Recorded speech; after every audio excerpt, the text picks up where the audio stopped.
All right then, chat room. Welcome back. You know what it is? It's real Graps. It's the new. In what did Nintendo do? They put like the bold asterisk new real Yeah. Graps. As always, every week I'm Guardian. I'm joined by Tux, and we will take you through the week in wrestling. Now I know everybody has their Raw reviews, and SmackDown reviews. I don't mind talking about everything. So in this new format, we'll just be talking about what we liked and didn't like instead of reviewing the show word for word, like we did for the past 20 something episode. Well, not 20 something. Some of them we kind of did that, but yeah, going forward, it's just gonna be, was this watchable? Not really. And in WWE terms, that means we're basically skipping all three of their shows every week. So Yeah. we'll see. Um, this idea came to me on like Saturday because I'd watched SmackDown live on Friday. Had the stream up, I'm the sorry. illegal stream, because I'm not paying for that shit. I'm sorry, guys. I'm not paying for all that fucking. We'll get to it in a second, but all those fucking plans. I'm not. I have all those channels. I'm just not tuning in. You niggas are not getting real money from me. Um, I watched it live. I was like, wow, this is bad. Like worse than normal. And I'm like, bro, I can't sit here and talk about this entire fucking thing when honestly, the only thing I give a fuck is fucking Carmelo Hayes segment. Every week it is a Carmelo Hayes segment, if there is one for me. And then like if there's something else funny that happens, then like yeah, I'll talk about it. But like SmackDown and Raw are somehow on two different levels of quality, like crazy. No, they're Like Raw, actually, the problem is that they're the same show. It's they're the just same show. what Yeah, go one ahead. has the talent to cheat the system. Yes, exactly.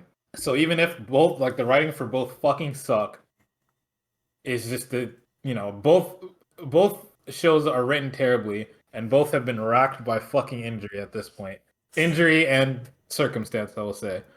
But the remaining talent on Raw, the people that can show up to work, are just so much better than the people that can show up to work on SmackDown.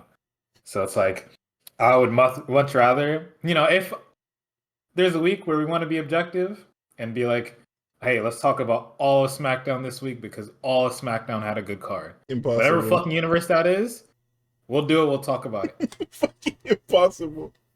But this week, not one of those weeks. Raw, not gonna lie, card was also fucking whatever.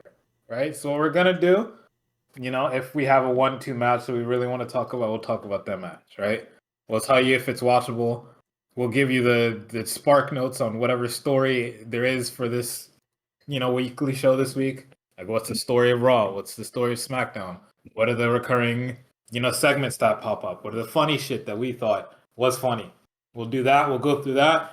Besides that, we're gonna keep it moving. Because honestly, we usually get tied up in a lot of like the stories that come out, all the fucking quote unquote drama and all the extra shit that happens. So it's like talking about all the relevant shit that happens in the week, then talking about every single weekly show, getting to be a lot. The last fucking Nigga, show I we didn't did even was realize four we hours went long. 4 hours. I looked down when Crazy. we were talking about fucking NXT and we were at like three something. I said, "There's no Uh, fucking way." we always get through SmackDown and Collision quick, but then We get to Raw. I, It's because Raw does this stupid shit every fucking week that needs to be discussed every fucking week. it's ridiculous. It is not. And while we're doing the show, we are still looking at the chat. So if you guys do want us to talk about something, like we skip over something and you really want us to go back, we can go back. But it's just, a lot of the segments on these shows are nothing. I was watching NXT, right? That's This is like the that's the second. most. That's the TNA fucking Evolve LMG propaganda show. Like Oh, nothing NXT matters on this fucking show, nigga.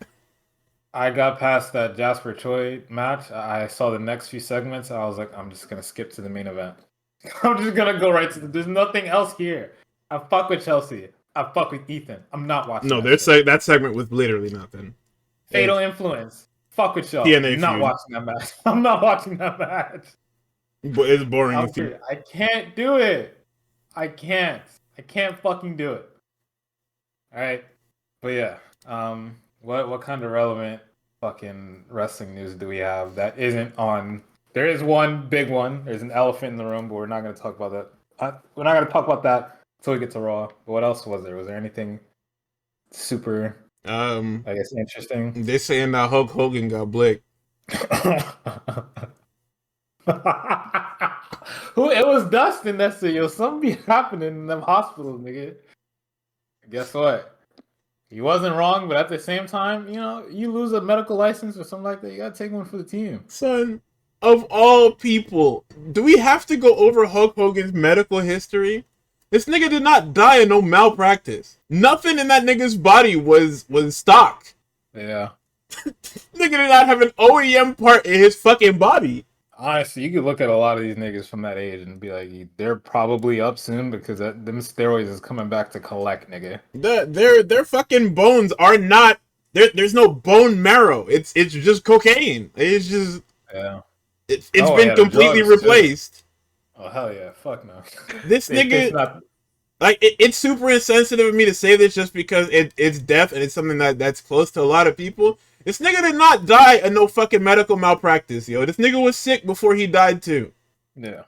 Like they have been, but literally, if you type Hulk Hogan into the news cycle, you will see reports of them saying, "Yo, this nigga is sick like a dog, brother," and then he dies. Yeah, that's it. That's just what it is, bro. Like, please, let's not make this into a fucking. Nobody wanted to kill 70-something-year-old Hulk Hogan, bro. Because if they did, they would have did it mad early. Hogan would have been. You know how many ops Hogan has? You know how many niggas don't like Hogan?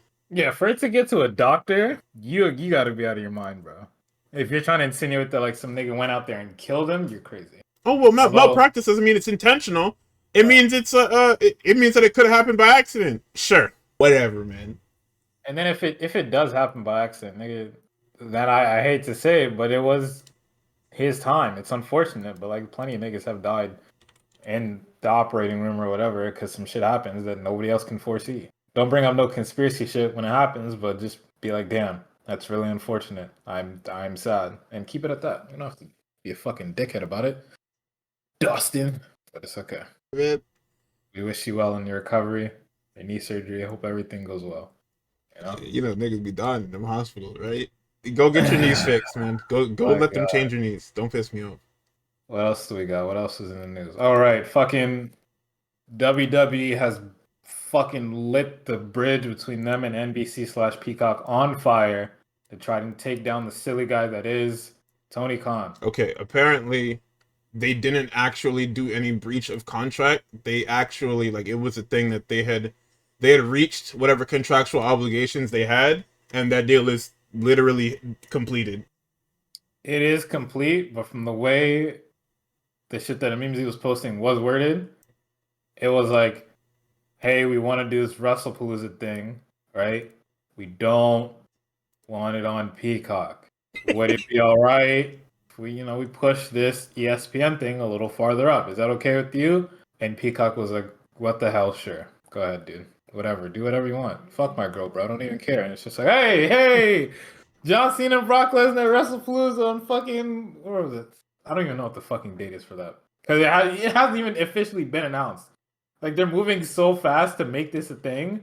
Niggas called up Pat immediately. Yo, Pat, we need you back. This is going to be in Indianapolis, bro. It's going to be late. Let's go. Pat's on board. And it's like, nigga, I don't know anything about this shit. Nobody's talked about it on air. It technically doesn't exist yet. Yet I already know it's not on Peacock. Like, I don't know what it is. I don't know I don't think that's one of the counter-programmed ones, right? Which ones? It might be. WrestlePalooza? I think that is counter-programmed. All out, I believe. That's all out weekend. What is that, like the 20th, right? I think so, yeah. Which is like... Yeah, Mimsy said all 20th, 21st. Yeah.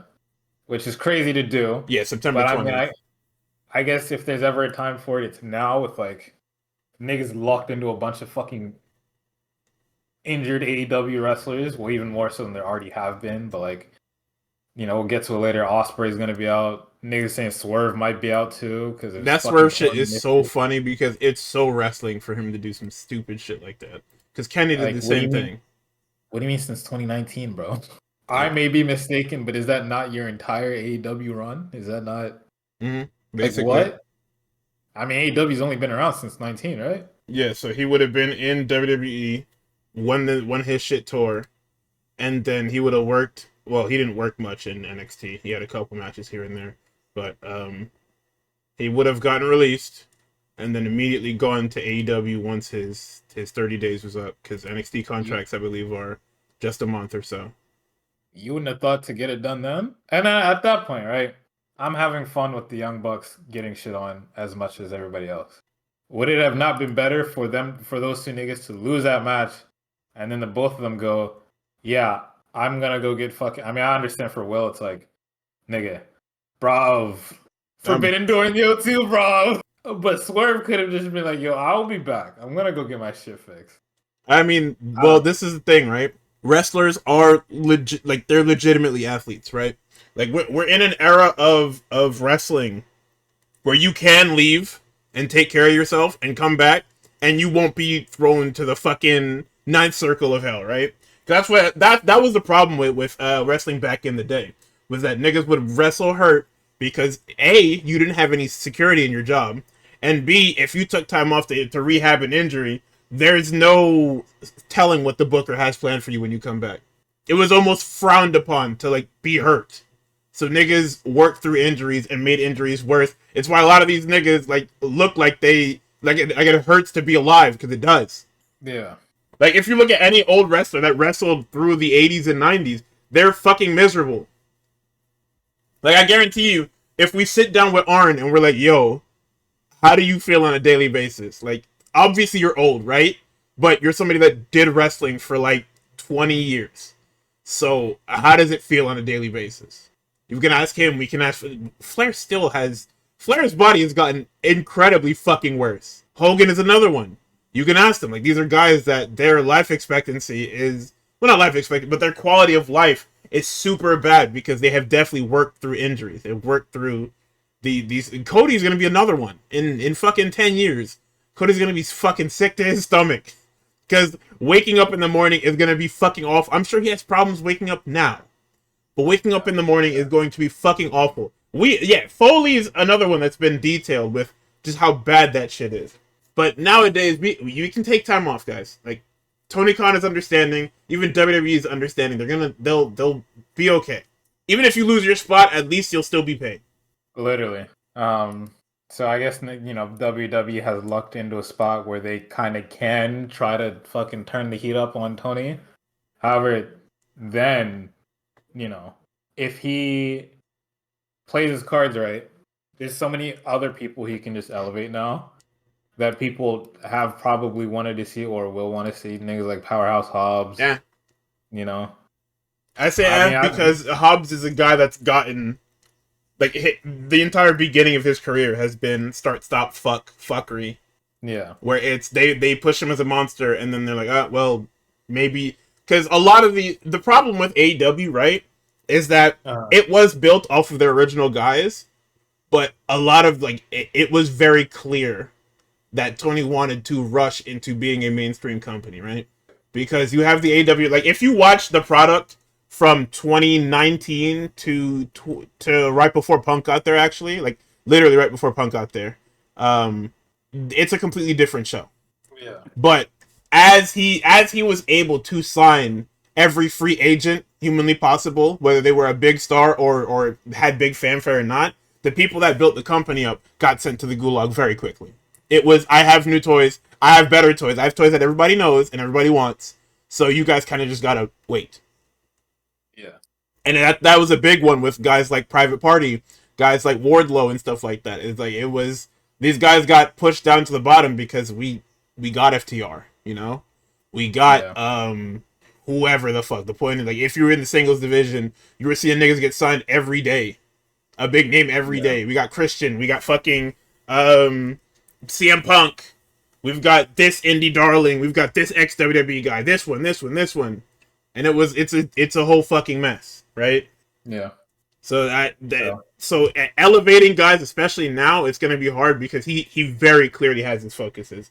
It's why we'll talk about it in a little bit, but it's why the Ace Austin signing is a good and a bad thing. But go ahead. Exactly. So it's like, I think the next name out of my mouth is probably gonna be fucking Willow Nightingale, but it's like, You can push Willow. You can actually make stories for the women's division, right?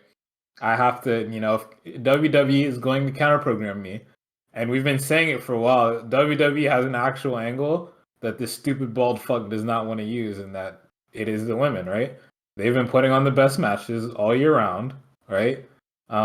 They've been doing the best character work for a while. They had niggas lying. Bro, I really do wish I could go back in time and just relive the 2 weeks. The niggas were saying that Shawn Michaels was Booker of the Year because he had Stephanie Vaquer walking out there and putting on fucking match after match after match, week after week. No, that was He had disgusting. Steph, he had Julie, he had Jordan putting on fucking heaters week to week. Niggas, oh my god, Shawn, he's the best fucking Booker. Tony Khan, stand up. And look at where the fucking product is now for NXT. Nigga, that Dick on the ground. That winter / spring 2025 was fucking crazy. Holy shit! Good God! That was a crazy era of the internet because we were doing a lot. Bro, I can't wait to go back at the end of the year. We're putting a diamond tester to Shawn Michaels. We're gonna see where the fuck he's at. It's not honestly, gonna beat, bro.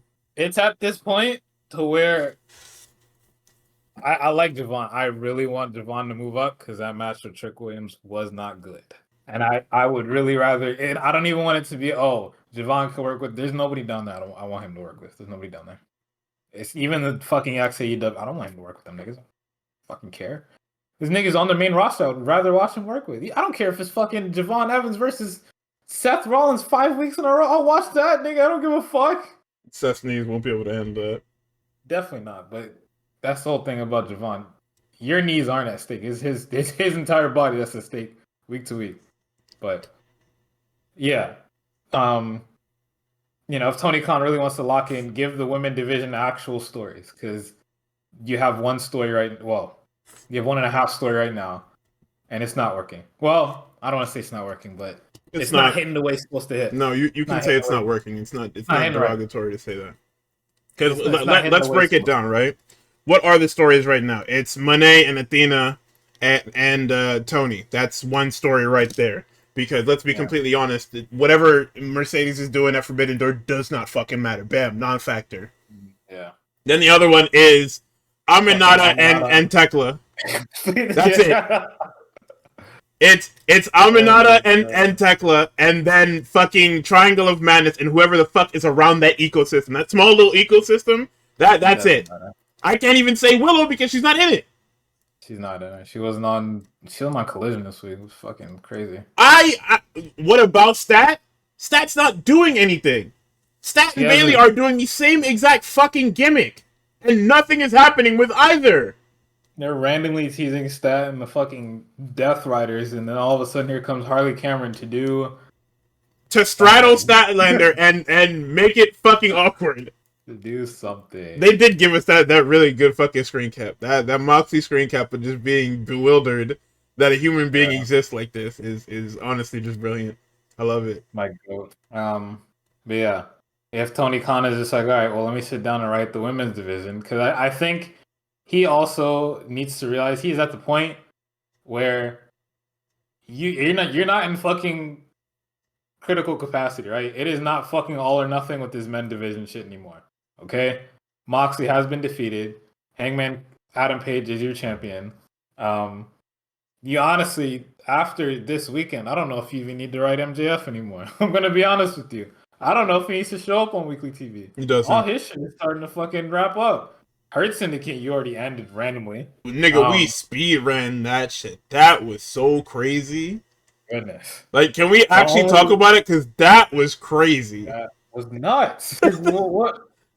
What happened? Son, he had like 1.5 incident, and they're like, no, we're good. They wasted two months of TV time getting Max into this shitty little fucking stable just for him to get kicked out because he wanted to be the main focus of the stable. That was the whole plan. The whole plan for this stable was that you guys were going to use Max to get the championship. We talked about it on here. I literally said it. The point is, you help Max win the fucking, I almost said briefcase, contract. He wins the title. Then you have Lashley rip his head off his fucking shoulders. But for whatever reason, we dragged out the him joining part of this storyline, and then we just threw it all into the wind. What? Lashley said no.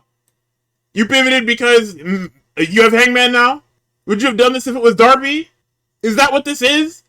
Are Darby, Hangman, and fucking Max chained together at the fucking hip? Is that because if that's where we're at, it's over. I know you want to call them your pillars. You can't link them like this. It doesn't. It's so fake.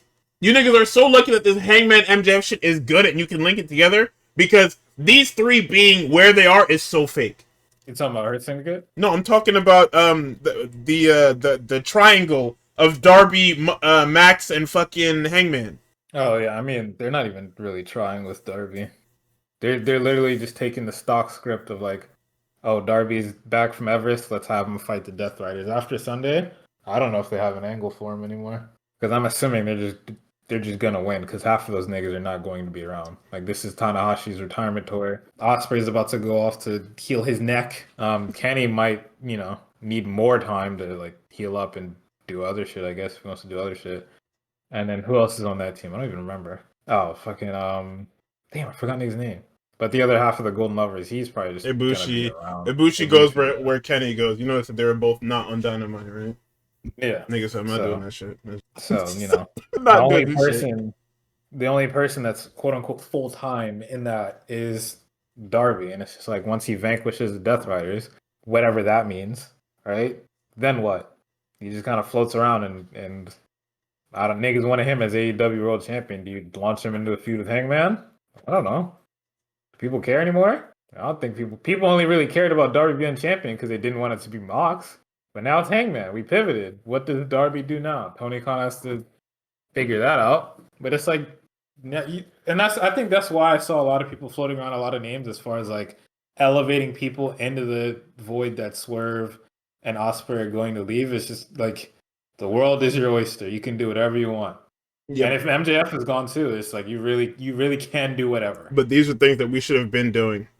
Like, because here's the gauntlet for Tony Khan, right? Let's say we cross out Max, right? Let's say after Sunday we cross out Max. We're obviously crossing out Swerve, we're crossing out Ospreay. The gauntlet, the ball is in your court. Are you going to push Kevin Knight? I think you have to.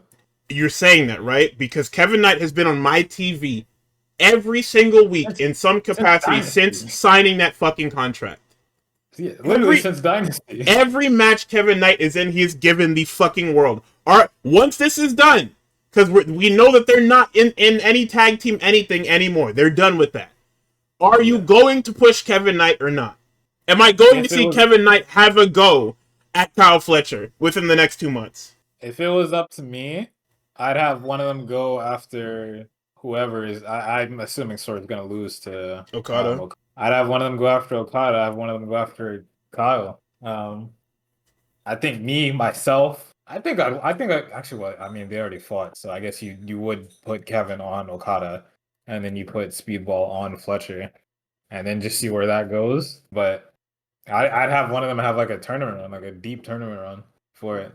The C2 is coming up, right? Yes. In a couple months. It's a November, December tournament. Yeah.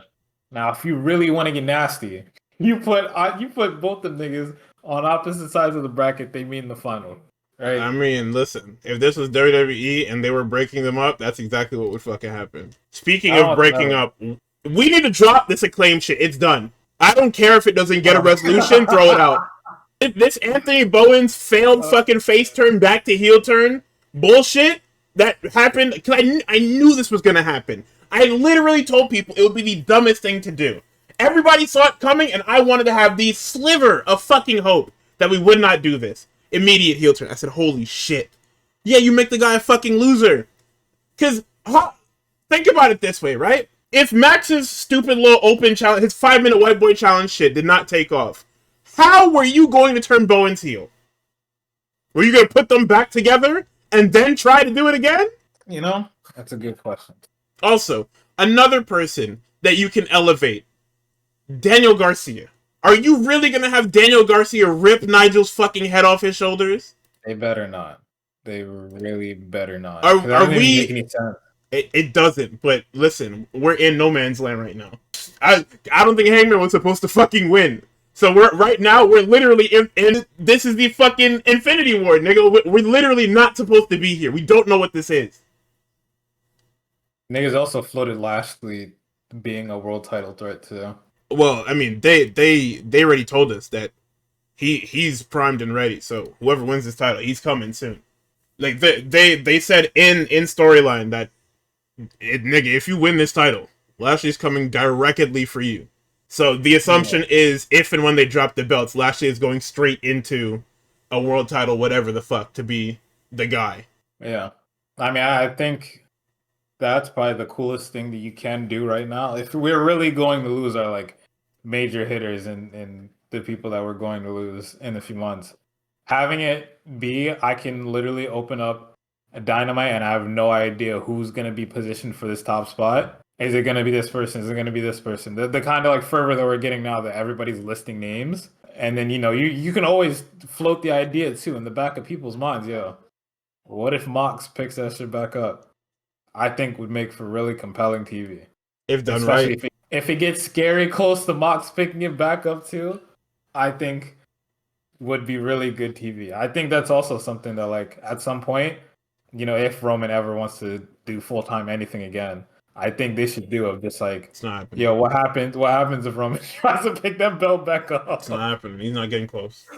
What happens, bro? What if he starts ripping niggas' heads off? I mean, it's gonna end in a fucking Jey Uso feud. That's what it is. I might tap into that. I might tune in. I mean, it was fun before they turned him into fucking NPC man back in 2021 or whatever the fuck it was. When he came back and was like, yo, what are you doing, man? Like, it came back, Roman is addicted. He's like, yo, what the fuck is wrong with you? Yeah. But yeah, as far as people that they can make into credible world challengers, the field is very limited. They don't have people because they've put people into boxes that they can't get out of, right? Because let's look at who are missing that are like legitimate world contenders. Cole's gone. Just to start, Cole is gone. Okay, Cole is gone. Dragon is retired. Chris Jericho is in hell. Christian is in a tag team thing. Cope is in a tag team thing. Darby is waiting in the wings. Let's see. Jay White is gone. We have lost Jay White. Moxley is doing other things right now. Shibata is in a trios. Kenny is gone. Or Kenny is gone / going. Obviously, I want Kevin Knight in there. Keith Lee has been gone forever. Takeshita is over in Japan. Takeshita, he might be back. But as of right now, he is off the board currently. Ibushi is a special attraction. Fletcher is your TNT champion.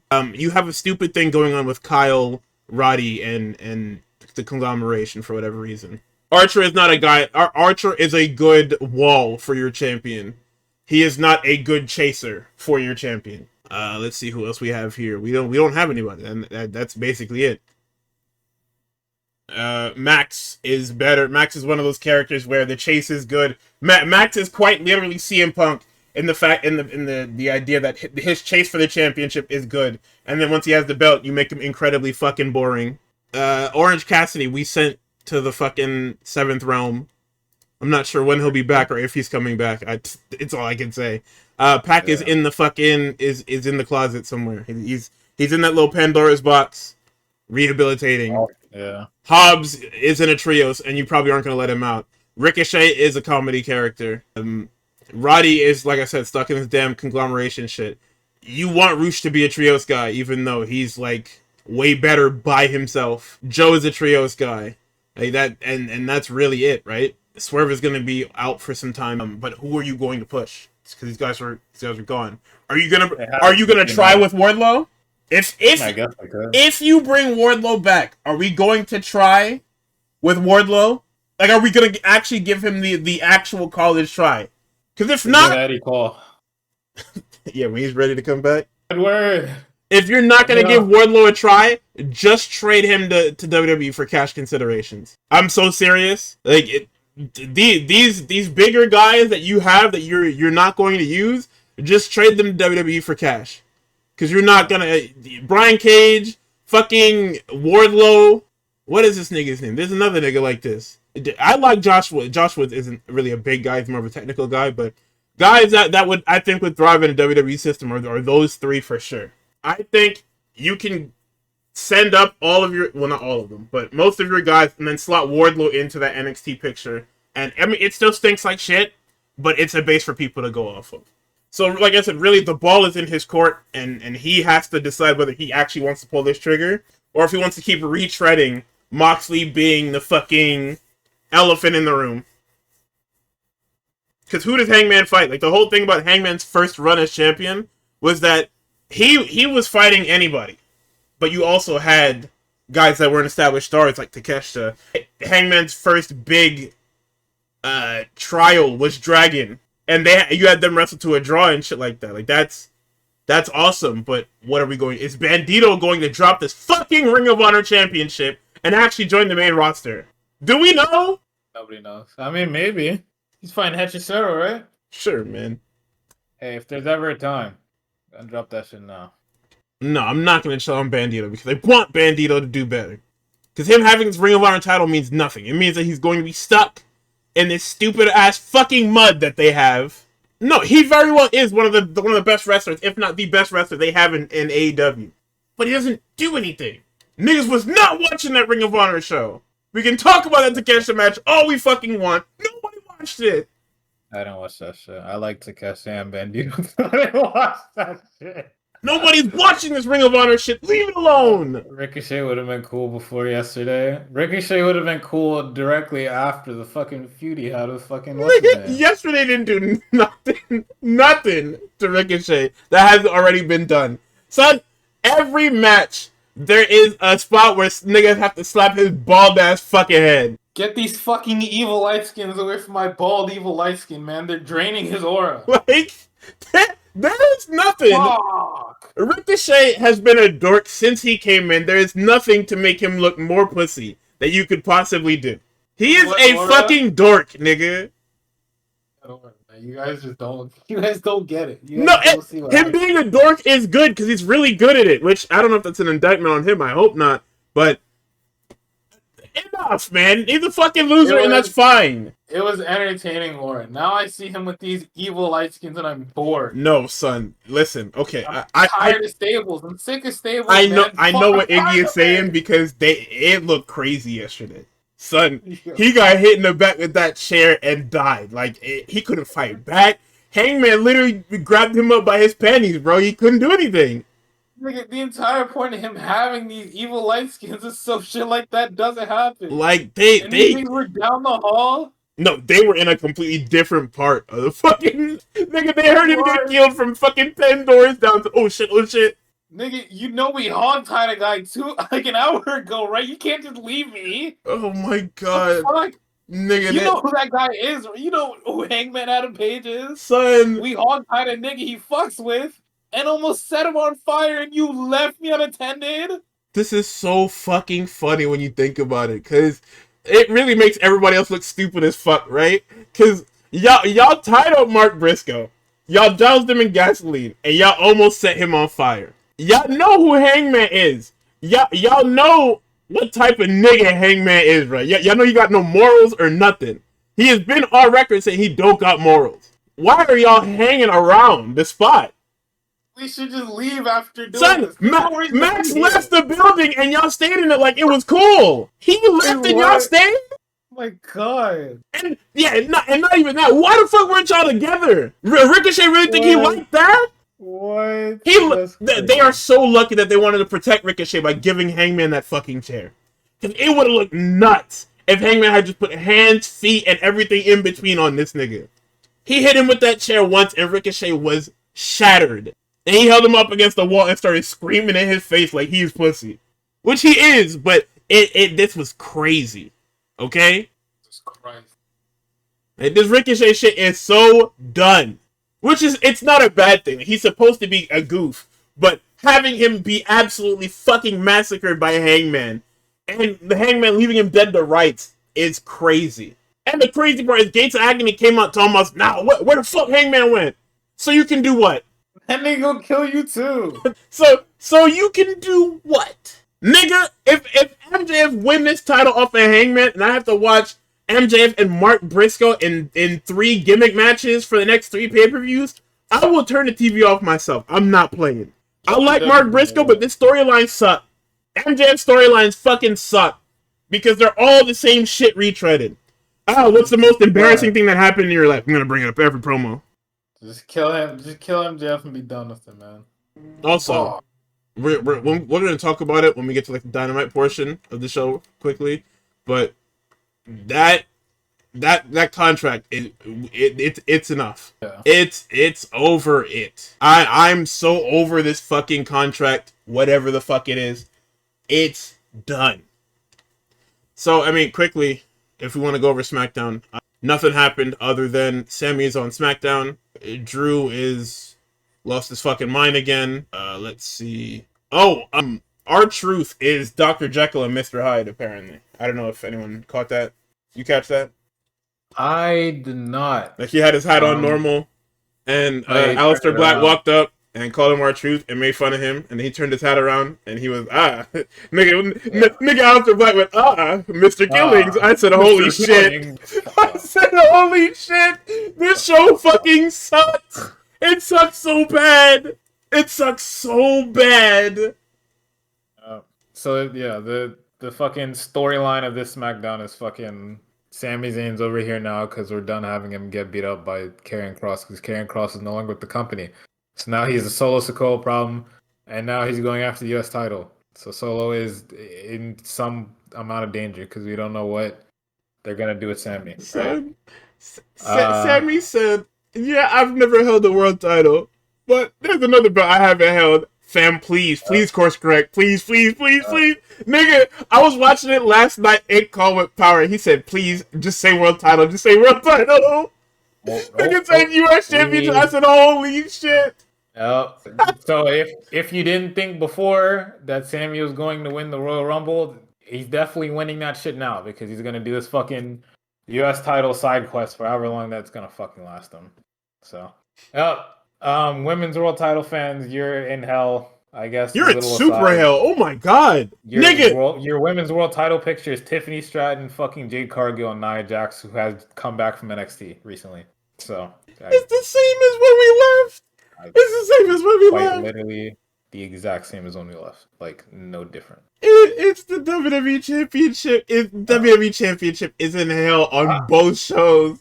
Both World Heavyweight Championships feel more important than the actual main flagship championship. Because Cody isn't here. Cody doesn't have anyone. Nigga getting fucking Drew McIntyre, and the Drew McIntyre we're getting sucks. Nigga, what is this Drew McIntyre? Nigga, this promo made me fucking violent. Oh my god. This nigga said, I did not attack Cody Rhodes. Joe Test, you heard anything about this nigga? I haven't. Nobody has. Which means I destroyed this nigga. Okay, sure. Okay. Whatever, man. Hey, man. Nigga said management doesn't know what to say because I killed this nigga. Okay, sure. Yeah, no, this shit was dog shit. Nigga said, I defended myself. Cody was gonna put me through the table. What the fuck I was supposed to do? Alright, I'm gonna turn the channel, and when Drew McIntyre is back, you can call me. Because I'm not anything this Drew McIntyre got to say, get the fuck off my screen, boy. I'm fucking so Logan serious. Christ. What else happened on this SmackDown that was noteworthy? Oh, so I feel Kiana James like appearing near Tiffany to like, I don't know if she's trying to insinuate that Julia is also going for the WWE title. I don't know if that's exactly what it is. I don't know. What did KG say on fucking Uncut Gems? Why the fuck would you show me something if I can't have it, man? Unless it's happening, don't even fucking bother. Don't play with me. Right? Don't fucking play with me. What else happened on this shit? Fucking segment-wise, while we're here, just fucking... Okay. Let's break down the Melo Don't Miss shit again. Okay? Okay. Because we have not hit we're not making progress, but we are back where we were before Miz went to go film American Gladiators. We're making a little bit of progress, right? So... last week, right, just to catch you guys up on where we are in the fucking Carmelo Hayes doomer hopium fucking situation, right? Last week, Miz came back. Carmelo was like, I'm going for the U.S. title. Miz was like, yes, later. Help me get this tag team championship. because John Cena don't want nothing to do with me. Melo's like, fuck it, whatever, right? Got Axiom next week. That match was really good. Really good match. Only problem with the match is that The Miz was in it. Otherwise, it was a really good match. Yeah, his Fraxium shit was pretty good. The Miz was the fucking odd one out, but hey. I am being as nice as I can, right? The Miz tries to get some spots off. Didn't work. It didn't work for me. Nigga, what he did, he tried to do the fucking step up tornado DDT. Step up tornado DDT. Slowest thing you will ever witness in your fucking life. He 200-something pounds, bro. Come on. And the entire time, Axiom is staring him down. Didn't do a fucking word. Probably one of the fastest people in the company. Just watched the Miz hit him with a tornado DDT. Insane scene. Finish comes. I forget which one of these niggas was getting fucked up. Carmelo was fucking somebody up. He's hitting them with all his shit. Literally everything. He's about to put them niggas away. Here comes the Miz to fucking tag himself in, hit him with whatever fucking finisher Miz has. Skull crushing finale. End the match. Carmelo's like, what the fuck? Right? We get a backstage segment. It's fucking everybody's favorite GM, Nick Aldis, right? Everybody's. It's yours. Everybody be nice to him, all right? No, what? Look at your show, dude. I don't want to hear about no fucking Adam Pearce, all right? I didn't even say anything. I didn't say anything. Adam Pearce is not dealing with supernatural entities. Yeah, because he kicked them off his show. You see, you did it to yourself. Yeah, you dumped it off onto me, so now I have to deal with it. Say was no. You took the trade. Who the fuck? Where was I supposed to send them? NXT? Fuck That's not a real show. That's not a real show. Anyways, everybody's favorite GM, Nick Aldis, hasn't done anything wrong, by the way. He's talking to fucking Motor City Machine Guns, right? Yes. I might be tripping. No, you're right. He's talking to Motor City Machine Guns. Carmelo's about to bring up the fact that he wants a US title shot. The Miz is like, no. Wait. Let's keep going with this tag team shit. Carmelo Hayes is like, why? And then Miz is just like, it'll be good for us. Or it'll be good for me. us. Carmelo's just like, I will blow my brains out and I'll put you in my suicide note. Fuck, nigga. Chris Sabin pull up talking about, nigga, are you him or are you his? I said, oh. All right. So we're going to kill Chris Sabin next week. But now they have a match next. It's going to be crazy when Sabin eats that pin, by the way. It's going to be crazy when Sabin is pinning Carmelo Hayes. He's going to get pinned by fucking Mike Mizzen and everything's going to be funny. Yo. But also, I have Hopium. You're probably wondering, why am I not dooming right now? Well, for one specific reason. During the fucking Melo Fraxium tag match, the fucking Wyatts, and not even just across the entire show, the Wyatts are just appearing in places. Like when the women were talking about the WWE title, Nikki Cross was just in the back somewhere. Yeah. Niggas brought that up. She's just in the reflection somewhere. She's just back there. And so I guess the Wyatts are going for a lot more than just fucking tag titles. I mean, they said that though. They said that they said in the promo. Was it last week that they're not done. They've got a whole agenda that they got to push. Yeah. So SmackDown is Nick Aldis has literally doomed your fucking brand. By the way. Yeah, he's dead, but it's okay. So this, I'm gonna take this as if I'm going to use the fucking literary devices given to me, right? You shouldn't do that with this company, but yeah. No, I shouldn't. But The Miz was kidnapped by the Wyatts, right? He wants his get back. The closest thing that we can give to him a get back, because we're not giving the tag titles. He gets the fucking, tag team chip against them, right? Take them to the limit. I guess Melo eats that pin there, and then he goes after the US title. That's the only thing I can think of. But I would think that, like, Melo Don't Miz, like, fully climbs that ladder. If you already had them beat Axiom, you might as well have them go all the way. It doesn't fucking matter. I don't know why this company won't just make The Miz a fucking manager. Just do the Don Callis shit. Just do it. I guess he doesn't want to be a manager. I don't give a fuck what you want. Are you fucking crazy? If you see Bo Dallas in the background of a Cody Rhodes walkout, you're blowing up WWHQ. I'm so sorry. I'm terribly sorry. Cody and his fake injuries. Is Cody's not a Clash in Paris, right? I believe he's gonna have Drew, right? Did they not announce that, or is he not on that show? And they're going with the. I think that might be WrestlePalooza. That's disgusting. I might be wrong. I don't think he's not on the Paris card. The plan for that is WrestlePalooza. Yeah. That's disgusting. So yeah, he's not on Paris. He's off, I guess, until next week or not next week. Sorry, 2 weeks from now. Who fucking knows where this Wyatt shit is going? Well, it's a hostile takeover angle, is what it is. So we'll see where Melo Miz fits in that, where the Miz fits in with that. But I at least think that tag team is gonna go as far as like getting a title opportunity because they've killed Rey Fenix and Andrade. So I'm guessing they can only have one thrown together tag team at a time. Doesn't make any fucking sense, but whatever. Don't fucking matter, I guess. But hey, what else is on this fucking? But yeah, that's the Carmelo Hayes segment this week. I have some fucking hope again. Cope Melo Hayes. That is my one of two matches that I recommend.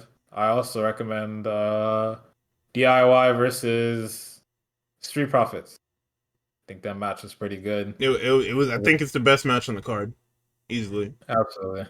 I think the Melo Don't Miz match would have been better if the Miz wasn't in it. There. Yeah. But also Melo's like rusty now. Like a lot of shit that like he normally just hits effortlessly, he wasn't hitting. And it's like I understand you haven't been on TV for fucking ever. And also we're doing less house shows, so it's like you just get less opportunities to wrestle in general. But I can tell you're rusty, nigga, but it's okay. We gonna fix that up. But he's also working with the Miz in a tag match, so also true. But yeah, DIY Street Profits, best thing on the card. Fucking Candice LeRae, they let her hoop now that she's like not. Now that she's killed herself in that fucking TLC match, the shackles have been released. She's now allowed to do the Lita Kinrana to the men. Yeah, almost killed herself doing it, but that was a crazy way to do it because she went like directly into the apron. Like it was. Oh yeah. I know it's supposed to be cool, but like that's probably the worst place to do that. Absolutely. Yeah. Good ass match. As for everything else, the fucking main event, get JC Mateo out of the company. Send him back to Japan. Yo, I want y'all to know on next week's Graps, when we're talking about the image of Carmelo Hayes stuck in Skull and Bones as they're about to fucking vanquish this nigga, that shit is gonna go double platinum. I'm saying send Carmelo to Japan. He could have stopped fucking. He could have stopped Evil as an outsider. Oh, see what the problem is. What's better? You know what the fucking problem is. We don't work with AEW. We don't work with AEW. Don't work with black people, but it don't matter. All right. Definitely not. You crazy? Yeah, it's SmackDown. This is just overall. As far as like, I don't know what rating system we're gonna use for this. Whatever the fucking second lowest rating is, I'm giving it that. I'm giving this shit a thumbs down. This show stinks. Hell no. You need the fucking thumb system. Thumbs up, thumbs in the middle, thumbs down. SmackDown was a fucking thumbs down. Dud this week. Collision. This Collision is very much a one match show. You have the matches are good, but you are very much looking for the main event. The main event is the most important thing on the show. The Forbidden Door build-up is the most important thing on this show. Yeah. We do get... Fuck. Man, I was about to say this match was good, and then I see who else is in the fucking tag match. I liked Kyle and Roddy wrestling. Oh, yeah. Again. Fucking Big very Shitty and Jack Harlow. Yeah, fucking Ian in the match. Like, who the fuck wants to watch Ian wrestle? But apparently, CMLL was high on them niggas. I don't know why they're not in CMLL. I don't know why they're still on Collision. But fucking take. That's what I said.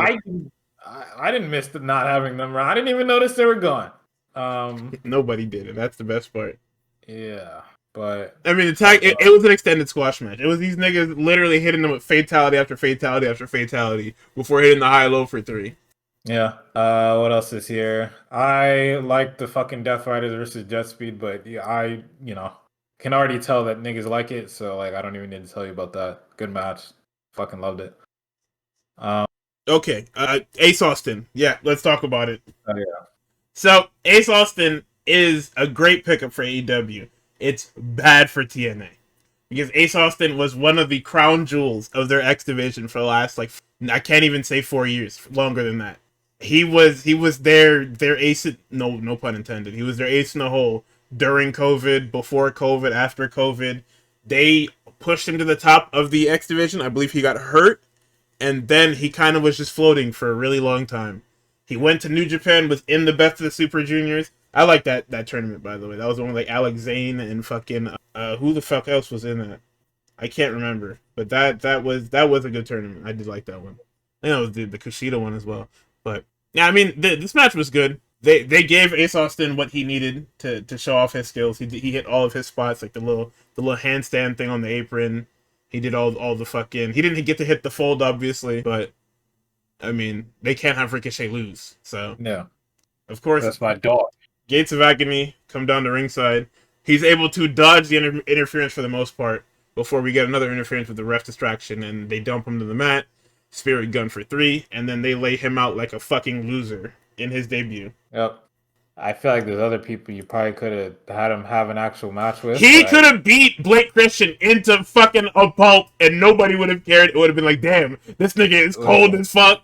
You have fucking Blake Christian do his flips, get killed, have Austin hit all of his shit, every last move, and we would have been happy. Nigga got fed to Ricochet and the fucking the goddamn Monstars. Yeah.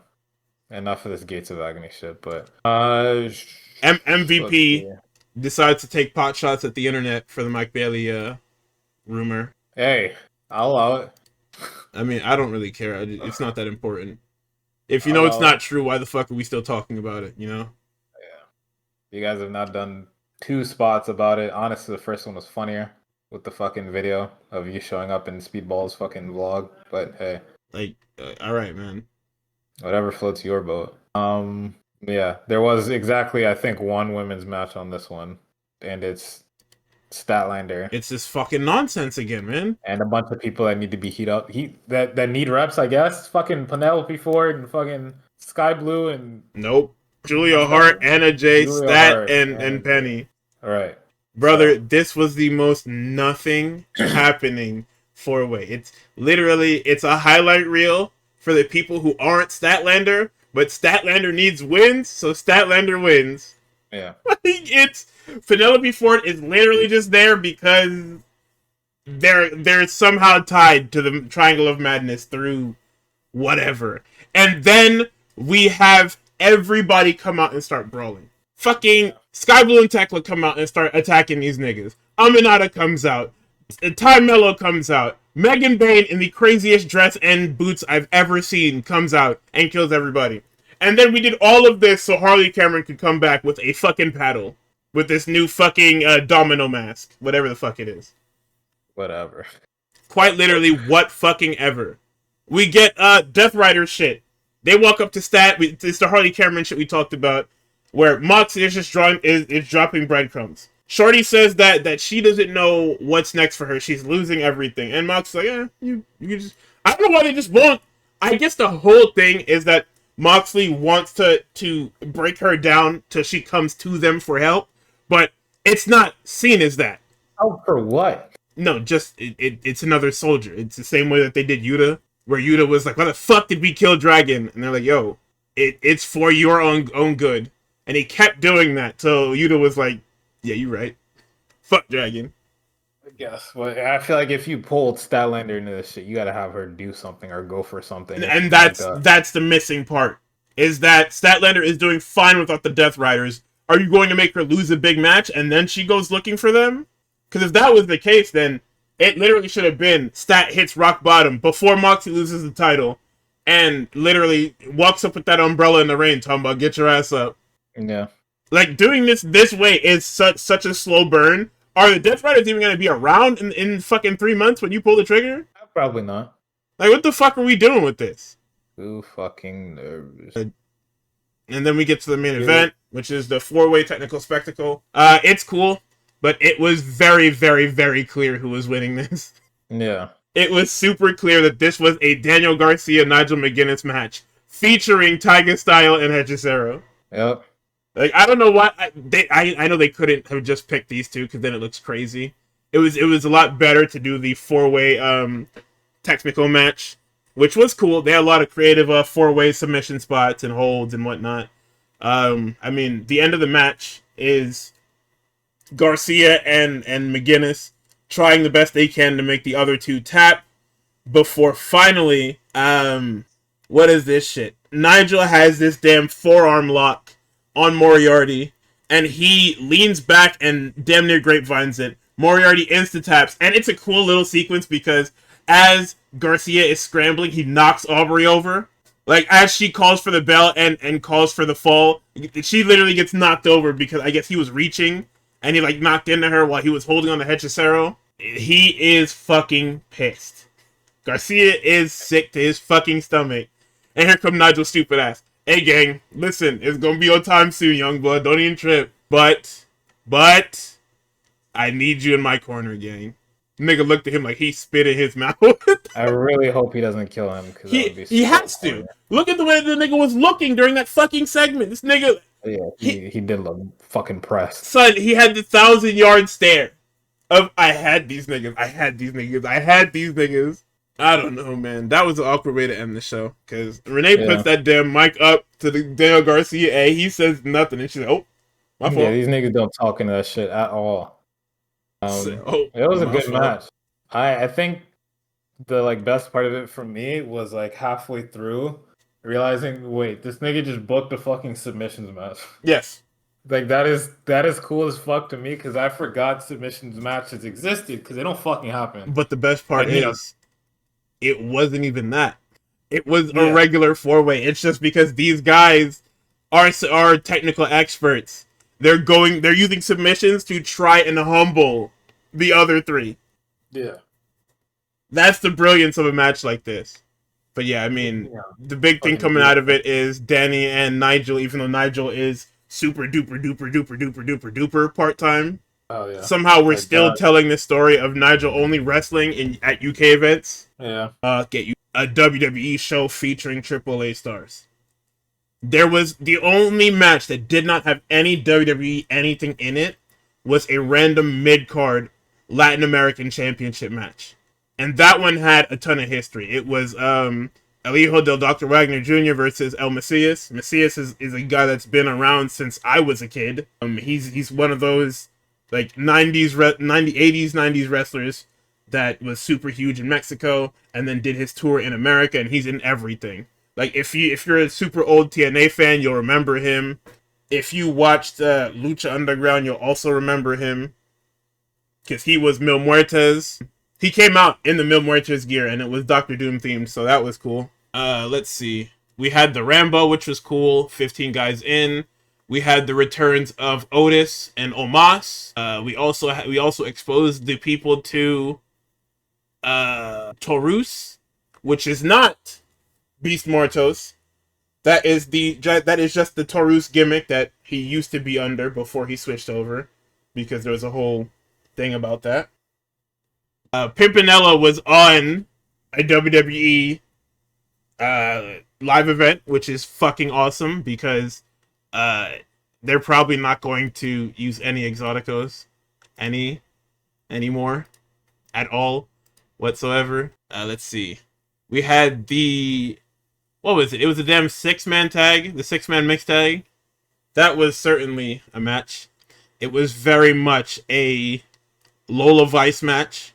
I think Lola Vice was the most important person in the match. Like, obviously, you had Raquel Rodriguez, but this was very much we need Lola Vice because Lola Vice is going to be our shining star for AAA. So, I mean, I didn't think the Rambo is a Rambo. It was won by Omos. The Latin American Championship match was good, but it was very much a hard match to follow if you don't know the history. I'm kind of familiar with the history, because it was very hard to watch AAA. Like, the only times I ever got to watch AAA was, like, Sundays at, like, 7 p.m. or 6 or 7 p.m. or whatever. It would air on Telemundo randomly. But even that show was, like, it could have been 3 months behind, or it was a recap show or whatever the fuck. So my AAA knowledge is very limited. But I know all of these guys on here. I know literally everybody except for, I believe the only person I'm not familiar with was Mecha Wolf, which I think that nigga is actually a fucking criminal. So, I'm glad I don't know that nigga. Let's see. What did you think about those matches before I go on to the double main? Oh, I didn't get to watch that shit, I'm not gonna lie. Oh, okay, bet. I got fucking cooked. No, yeah. So, I mean, honestly, the only matches you really need to watch are the last two. The multi-person matches in the co and the main event. The women's match was really good. It was Natalya showing that Natalya is one of the best women's wrestlers in the world and probably of all time in America. It's literally night and day. Like, Natty wrestling in WWE is a fucking cartoon character, and then she wrestles outside of WWE, and she is literally straight shooter. I'm glad that she's at least doing something that's a straight shooter, like straight shooter match. But having her presentation be that outside of WWE, and then I get back to WWE and she is a fucking mess, really does fucking suck. Like, it actually just does fucking suck. Because I watched that match too, Natty versus Becky, and I was like, oh, at this point I might be starting to think of like, do we have to start putting Becky with shooters? But now I'm like, okay, so it's probably neither their fault. It's probably whoever produced these fucking matches in WWE. It's probably fucking over both Becky and these girls that they're putting her with. But I'll watch the AAA matches and probably come back like next week and be like, oh, this show's fire. And the four-way was very much, it was a WWE four-way featuring, it was all WWE guys featuring the champion. He retains when AJ Styles costs Dom the match. Like, Dom literally has the win. All you have to do is hit this fucking frog splash, and it's good. It's good bread. And AJ showed up in the Samoan hoodie, and hit the Styles clash onto Dominic, and then that nigga got hit with the damn I forget what, I think he hit him with the 630 or a frog splash. I'm not sure which one it was, but Vikingo is still your mega champion. Hell yeah. He was in a mask. Same old shit. Doesn't matter. Point is, niggas are pressed about that shit. I mean, yeah, because where does this AJ shit go? Because if it goes into Dom losing the title, why? I don't know. I think I did. What is the point? I was like, why? When I saw the AJ interfered, I was like, why? Where does this go? You know? I gotta have to assume it's just, oh, people really liked everything surrounding Dom AJ. Why don't we, run it back? Keep it going a little bit. But it's like, Dom won, whether or not it was through like kind of cheating or whatever. Like, he won. Why don't we move Dom 1 to somebody else? We did. Unless they're like, they moved him on to somebody else in AAA. And like, people were really excited for him to win that. It was me. I was excited. Yeah. Yeah. And I think that's also part of like why, there's a lot of cap on the timeline about why people don't like Vikingo. It was probably just people just really wanted to watch Dom win that shit. It's like, he'll probably win it at Worlds Collide, but it's like, I mean, Vikingo has the same problems as what's his name, Sobrano Jr. when they were doing the CMLL shows, where they think that these niggas are nepotism babies, so they don't want to see them. It's the Roman Reigns effect, where they don't think he's any good because they don't fucking like him. Yeah, but hey, I don't know enough about these promotions and fucking. The difference with the Roman Reigns thing is that Roman actually wasn't too great, but. I'll keep my mouth closed before I get fucking killed in the streets by. I'll say it. Fuck, that nigga suck, bro. I like that nigga in the Shield. You take him out this fucking trio shit that we're not booking, because what the fuck is the trios? I don't want to see that nigga. I didn't want to see any of those niggas solo. I didn't want to see those niggas at all, but. I did want to see them solo, but I also wanted them to be treated as, like, the way they were supposed to be. Like, Roman didn't need to be fucking Superman. He didn't need to be the next John Cena. Like, that was Vince's problem, is that he doesn't know how to make new stars. He knows how to promote established stars, because that was the whole him and Hogan thing. Was that Hogan was already a big star, and Vince just literally gave him the spotlight and put him in things to make him look really fucking good. But when it came down to it, and we need to actually manufacture champions, Vince is not good at that. Yeah, if anything, I know hindsight is 2020, but that nigga should have always been evil, low-key, because it's like, they showed up and they started beating the shit out of our established stars, and there's probably some other shit that I'm missing context-wise, but it's like, if that's how you're going to introduce a group of people to me, I don't think you should try to turn any of them red-hot babyface. I don't think that's how you go. Or at least you shouldn't force it. Like, if it happens, like how now, like, that nigga Roman is just fucking God, whoever city he touches down in, now it's just like, all right, whatever. But like, if they're just starting out and you introduce them evil as fuck and nobody really likes them, really, then it's like you're gonna be hard pressed to try and turn this nigga into the second coming of a guy that people just naturally really like because of a lot of different factors, but number one being his mic ability. you can heat check it and see, but if people don't connect like right away, like if there's not good reactions right away, shelf this shit, bring it back later. It's also Do not try how to you force it. push it. You have to see No. what's working about the push, or if something is working about the push. The problem is that WWE doesn't heat check shit. They go, okay, this is our guy, so you have to like him. No, I fucking don't, man. I'm gonna turn the fucking channel. I'm gonna turn the channel. I'm gonna Back hijack the then, fucking show. I'm gonna do whatever the fuck I want because I back then don't at like the that height guy. of television, I can watch anything else, nigga. You The think fuck? you really think that I'm not gonna turn the channel when you put Roman Reigns on my TV? That's what you Wait, think? what? You got him saying SpongeBob suffering was succotash, and you think I'm not gonna shut the channel yeah. off? You got him fighting fucking SpongeBob was Applebee's pretty. manager Corbin and getting fucking dog food smeared on his face. Think I'm not gonna turn the channel? Very insane, bro. Insane word. But I think now, I guess I liken it back to Dom. Like, you know, if anything, he kind of heat checked for them. Here, people were cheering for him when he won. A nigga ran back to the ring and was just like, all right, let me see if if niggas are happy that the match is over, if they really fuck with me. And then it's like, oh, no, they really fuck with me. And it's like, you know, you got a guy like that like he's kind of playing this tweener role, like to the T of like he's still doing evil fucked up shit. Niggas will still do that stupid ass fucking European chant that we're going to retire after this week. No more. We're done. Yeah, It's over. because we're going back to Europe and they will give us what we want. Them niggas are them niggas over there. I forget who it was, but they were giving somebody the fucking European style chance, and I'm like, we're giving that nigga chance now. I didn't write it down. Brody King. That shit pissed me off. No, not Brody. I was already with Brody getting one. It was somebody else. No, it was who the fuck was it? It might have been somebody in NXT. It was fucking Ricky Saints. It was Ricky Saints. Oh, I was like, what? that's your. You should have been there telling the niggas to stop that shit. Oh, no. Because listen, if I ever decide to give that company my money, and I could have picked, like, say for example, we go back in time. I already bought the tickets. You know, I was going with my brother. NXT show. I like that venue. No, that NXT venue was hard. Come on. Oh, the Met. That shit is hard. Cool. What am I going to the Met for? Who am I going for? Ricky Saints. They're not putting Sol Ruka in front of me. Javon Evans. You know how those niggas started that show? They started the show. I know how they started the show. Josh Briggs and Unity. Nigga, was fine. The cold open of Josh Briggs slamming this nigga into the fucking wall, and they're like, "Oh, I guess the match is starting." Ew, man. No. I would have left. I would have got up and went to the bathroom, nigga. I can still catch whatever. I can still catch the BSL. It's not, you know, the curfews haven't come in yet. I can still catch the BSL home. I'm not watching this.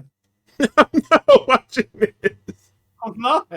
There was nothing in that card for me, man. Everybody was backstage. Yeah, everybody was backstage. Everybody was backstage. Even the niggas that I wanted to see that weren't there. Like, Tatum was backstage too. Tatum was in Philly.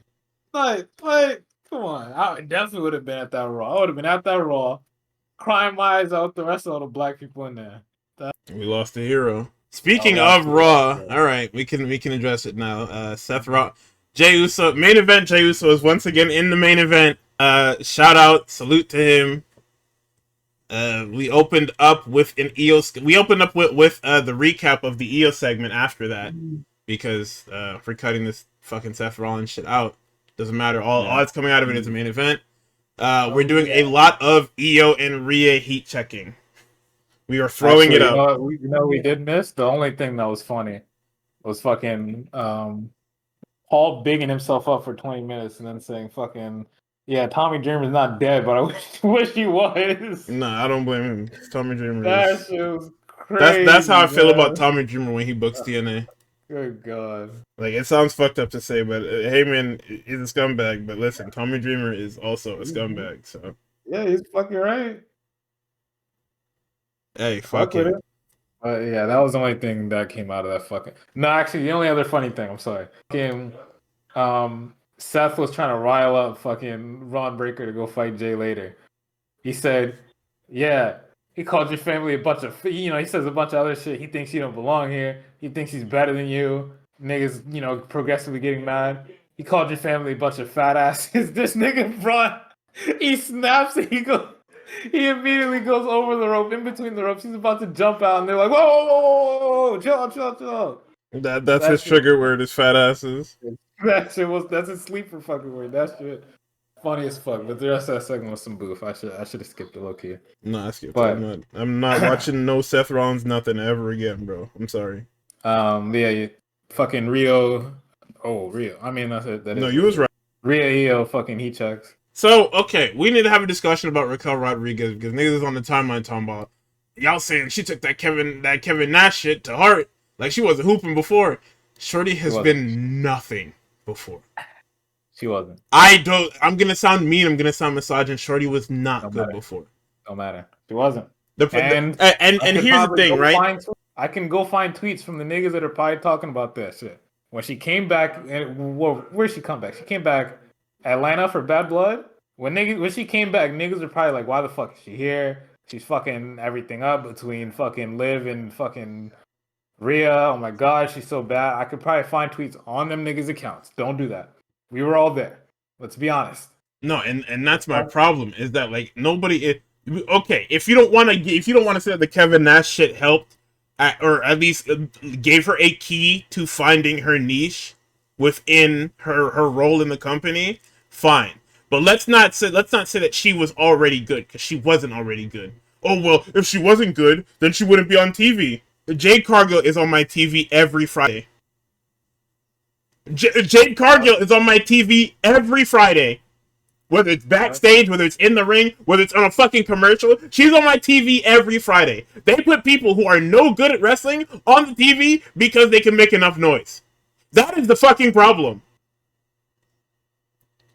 So, yeah, when they were talking about this match, what did they say? They said, where is this shit at? They bring up Raquel and Io's history about how Raquel beat Io at a takeover and was the first person to hold the tag and the women's titles at the same time. Yeah, and you know what happened then? Everybody, myself included, said, "Nigga, what the fuck happened to Dakota Kai?" That was the beginning. Because when they said, yeah, Raquel's going to be the number one contender and not Dakota, when she had just turned heel, had this awesome music, awesome presentation, and was literally one of the best wrestlers in NXT, and you picked fucking Raquel Rodriguez because she's big. Me and the collective group said, what the fuck happened to Dakota Kai?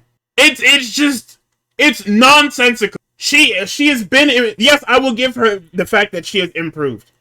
But we are not going to act like she has always been good. Because that is not the case. We are not watching the same show. We are not looking for the same things during these matches. And it's not even just about botches. It's just about not doing things with enough. Like, your presentation is just bad. I was talking about a couple weeks ago. All you have to do is kick Dom in the fucking face. It looks like shit. Kick him in the fucking face. Apologize later. Make your shit look good. If you manage to actually kick that nigga in his fucking head, say, golly, I'm sorry, brother. Yeah. That nigga of all people would especially understand that, like, I have to make this shit look real. Nigga been doing this shit for fucking 20 years. He's not gonna be upset. The hell? I hate you, son. What? You fucking Dominic Mysterio shit. Yeah, he been doing this shit. He been doing this shit as long as I've been alive. That's for damn sure. Fuck off, man. Feed into his bullshit. I remember that match. Okay, so another. Shut up, man. So. Another thread for this week's Raw is this CM Punk shit. That should piss me off. What? Oh, so Punk is trying his hardest to be like, yo, can we all be on the same? Nigga, I missed the opening segment, right? So I'm thinking that there's like I for whatever reason I saw the graphic for Breaker and Jey Uso, but I'm still thinking that it's a 6-man in the main event. I'm like, okay, you're trying to rally the troops. Then I realize he and LA Knight aren't booked on this fucking show. I said, whoa, wait. What are we doing? So then, we have these segments with LA Knight is talking to Jackie. Punk walks up and he's like, "Yo, hey Jackie, can we have the room?" And then I say, "Nah, stay here." What is the difference? It's all on camera. The camera is still there. What the fuck is Jackie being there? What does it matter? You're still not. The interview is over. You're not interviewing. You're talking directly to Punk now. I want to look cool in front of Jackie. You not fucking, bro. I want to look cool in front of Jackie. You not beating nothing, bro. I'm so serious. You not doing nothing. God, leave my man alone, So bro. LA anyway, Knight fans, get this nigga. what? You niggas can't even fucking read. Don't talk to me. Anyway, Punk's whole thing throughout this show is trying to make sure that Seth Rollins does not walk out of Paris as champion, nigga. I think that's the most brilliant part about this. Everybody's gonna be like, oh, well, why is Punk trying to rally the troops? Nigga, it's not even... He wants to be champion, but his main goal, just like Seth's main goal, was to ruin that nigga's life. Seth Rollins is not going to hold this champion come Paris. That's the whole plan that he has. Also, not even just as far as that, it's down to the simple matter of it is a multi-man. There's nothing stopping the Bronze from showing up and just killing it, and then fucking Seth just pins somebody, and that is the match. There's nothing stopping that from happening. Punk is just trying to be like, hey, if they show up, let's stop fighting each other and then fight them and chase them off, because we will at least make it a 3-on-3, and then that can be better than us just losing immediately if we're not together. And then LA Knight be like, oh, I don't need your help, blah, blah, blah. You know, you don't like me, I don't like you, whatever. I was beating your ass. You tried fighting me last week, I beat your ass, whatever. Shut up. It's stupid. It's dumb. It's dumb. He could just be like, I don't want to work with you, and that's it. But what Punk said made sense. And I don't know if they like wrote themselves into a corner by like writing them in the first place or what. That shit didn't make sense to me. What, Punk going to try and rally the troops? No, LA Knight rejecting the fucking... It's stupid, that's why. They don't know how to write that. That guy's just dumb. No, LA Knight does not have any writing past hit your catchphrase. Yeah. The only person I like kind of got like was Jay, right? Because he goes to talk to Jay later. He's like, hey, just want to let you know, if they show up tonight, I will be there to help, right? Because I want you to make it to Paris. And then Jay's like, hey, listen, I understand. You know, I fuck with you. Don't worry about me making it to Paris, right? Because once we get to Paris, it's going to be every man for himself. So it honestly might be better for you if I don't make it. So don't worry about me. And Punk is just like, hey, okay, I get it. However, if you need help, I will be there. Okay? Jay is like, you know what? Nah, rocks with you, man. Bring it in. And, you know, they dap up. Because that makes sense to me. If Jay is just like, I want to handle my ones tonight, that is fine. Yeah, because to be completely fair to him, it is a singles match. Yes, them niggas are going to be lurking around like sharks, but to be completely fair to main event Jey Uso, this is a singles match. So coming out with backup is kind of fucked up. It's also kind of poking the bear. And literally inviting them niggas to show up. And then instead of it being what it was like 70% a singles match, 30% bullshit Marvel Cinematic Universe interference. Ridiculous nonsense. It would have been 10% singles match, fucking 90% Marvel Cinematic Universe. I expected them to do that. I also didn't like this finish because I feel like the finish that they did was literally a go home finish, and we're at the penultimate Raw. So, yeah, what are you niggas gonna do next week? Nobody knows. I don't know. Maybe that nigga Bronson takes Roman's shoes again. Well, I think it's going to be Punk and LA Knight versus Seth and Bronson, right? They're the only people in that match left that haven't done anything. Yeah, probably. So you probably have to do the tag match. Jey Uso's in the corner, or maybe he comes out post-match, and then we do the fucking thing again. But there's no Roman because... Oh, no, there has to be Roman because he's fucking whatchamacallit. Yeah, he's fighting He's got the Bronson Reed thing. So yeah, is he advertised? Does anyone know? Is there going to be a Joe Anoa'i sighting on fucking... Okay, good. I mean, he's advertised, but I don't know if they've announced that match. They did. Did they? No, I'm talking about the Roman match for Clash in Paris. As for the tag match, that's just headcanon for me. I'm assuming that's the last. I'm talking about the Roman versus Bronson thing is like locked in. Yeah, it was a Twitter thing because they love the fucking Twitter. Yeah, whatever, dude. Yeah, nonsense. But yeah, all that fucking Punk talks to LA Knight, tries to get him on the same page, doesn't work. Punk talks to Jey, so tries to get him on the same page, doesn't work. All that shit kind of goes out the window. Because them niggas just show up and help anyway. And it goes pretty well until, like, something that isn't even Punk's fault happens. Fucking Seth rakes Punk's eyes and then pushes him into the ropes. LA Knights get pushed off onto the fucking table, gets collapsed through that. And then Punk is like, he looks over, he's just like, whatever, nigga. He's just like, Jesus Christ, man. Literally shrugs his shoulders. He's just like, all right, whatever. I don't fucking care. That's going to come back to bite him in the ass. It wasn't me. That's gonna come back to bite him in the ass because we know nobody watches tape in this fucking company. So absolutely not. Definitely not. Undertaker was right about you niggas. Y'all don't watch tape. Y'all don't do nothing. Y'all don't. But yeah, that shit was very dumb. I don't do that again, guys. Let's just be smart about this thing. So they show that there was a post Triple Mania thing where Dom is walking out. His pops walks up and he's like, "Yo, what happened?" Nigga's like, "Yo, you see AJ did me, son? What do you mean what happened?" So he says, "You know what, Vikingo, I got you at Worlds Collide. Don't even trip, motherfucker. It's just gonna be me and you." He's winning that. He has to be winning that. He has to be winning that, right? Like, there's no way. It's either he's winning that or they're gonna have Finn kick his fucking ass. No, so I think they're probably. I don't want to say they're finally pulling the trigger on this Finn shit because I know it's like a 50-50 on whether or not it happens, but like I don't know. That nigga fucking this week being like, yeah, go on without me. Go in the car. I'll be right back. That's that's crazy. What is that nigga up to? This shit is fucking ridiculous. And his daddy walking over me like, "Hey, what happened, man? What happened? Boy, fuck That's you." good. That's the most dad thing I've ever seen. Literally. Seeing me get Schmeckeldorf talking about some damn what happened. What the fuck you mean what happened? Oh my god. Alright, what else was cool about this SmackDown? Same show, see? Just like that. Fucking Kabuki Warriors Rhea crash out. It was very funny. Just being like, you're all weird. Everybody's being weird. Why are you all acting weird? Good as fuck. Fuck with that. Whatever Grayson Waller has, I need him to. Thank you. Okay, so Grayson Waller comes out and he is wearing ripped skinny jeans coveralls. I've never seen coveralls so tight on a human being on purpose. And then he turns around and that shit doesn't even go all the way up his back. It's like right on the small of his back. Like, what is that? This is a nasty fucking fit, man. Never. This is crazy. Was that not a Trick Williams outfit like 3 months ago? Probably. It is. We could probably go back and look, and it's there. Yeah. It's horrible. It was horrible on Trick.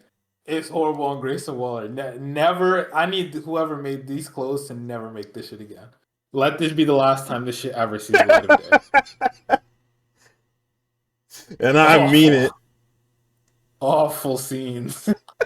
Oh my god. Yeah, we covered Rio and the Kabuki Warriors. Vikingo was on Raw after the Judgment Day beat Mr. Iguana and Dragon Lee. Dom is gonna put Dragon Lee through the table when Vikingo shows up, takes them all out. Dom hits him with his Mega Championship and hits the Frog Splash. They remind you that there is going to be a Worlds Collide match. Let's see. Jackie. Okay, so Becky Lynch. Becky Lynch cut the exact same promo that Drew McIntyre did on Friday. Yeah. How is this fucking possible? How do we have two main event heels cutting the same "I didn't do anything wrong" promo when you quite literally did something incredibly fucking wrong on camera in 8K? Oh, I was congratulating Natalya. Yeah. Oh no, I was congratulating Maxine. No, you weren't. Okay. So, okay, Bayley. Where are we going with this? Are we trying to tell a story that Bayley's psyche is fractured and she is reverting back to pre-damage control Bayley, where she is chicken shit heel and doing this ding dong hello shit because she's mulling over her memories. The fucking ding dong hello Bayley is creeping back up and reminding her within her brain that things were all good just a couple years ago. You were the top of the world, SmackDown Women's Champion, Tag Champion at the same time. Your best friend was here. Now you're all alone. Now you have no championships. What are you gonna do now? And it's just like, well, okay. And then it keeps getting louder, and this voice in her head is literally fucking abusing her. And it's just like, wow, that's okay. So where are we going from here?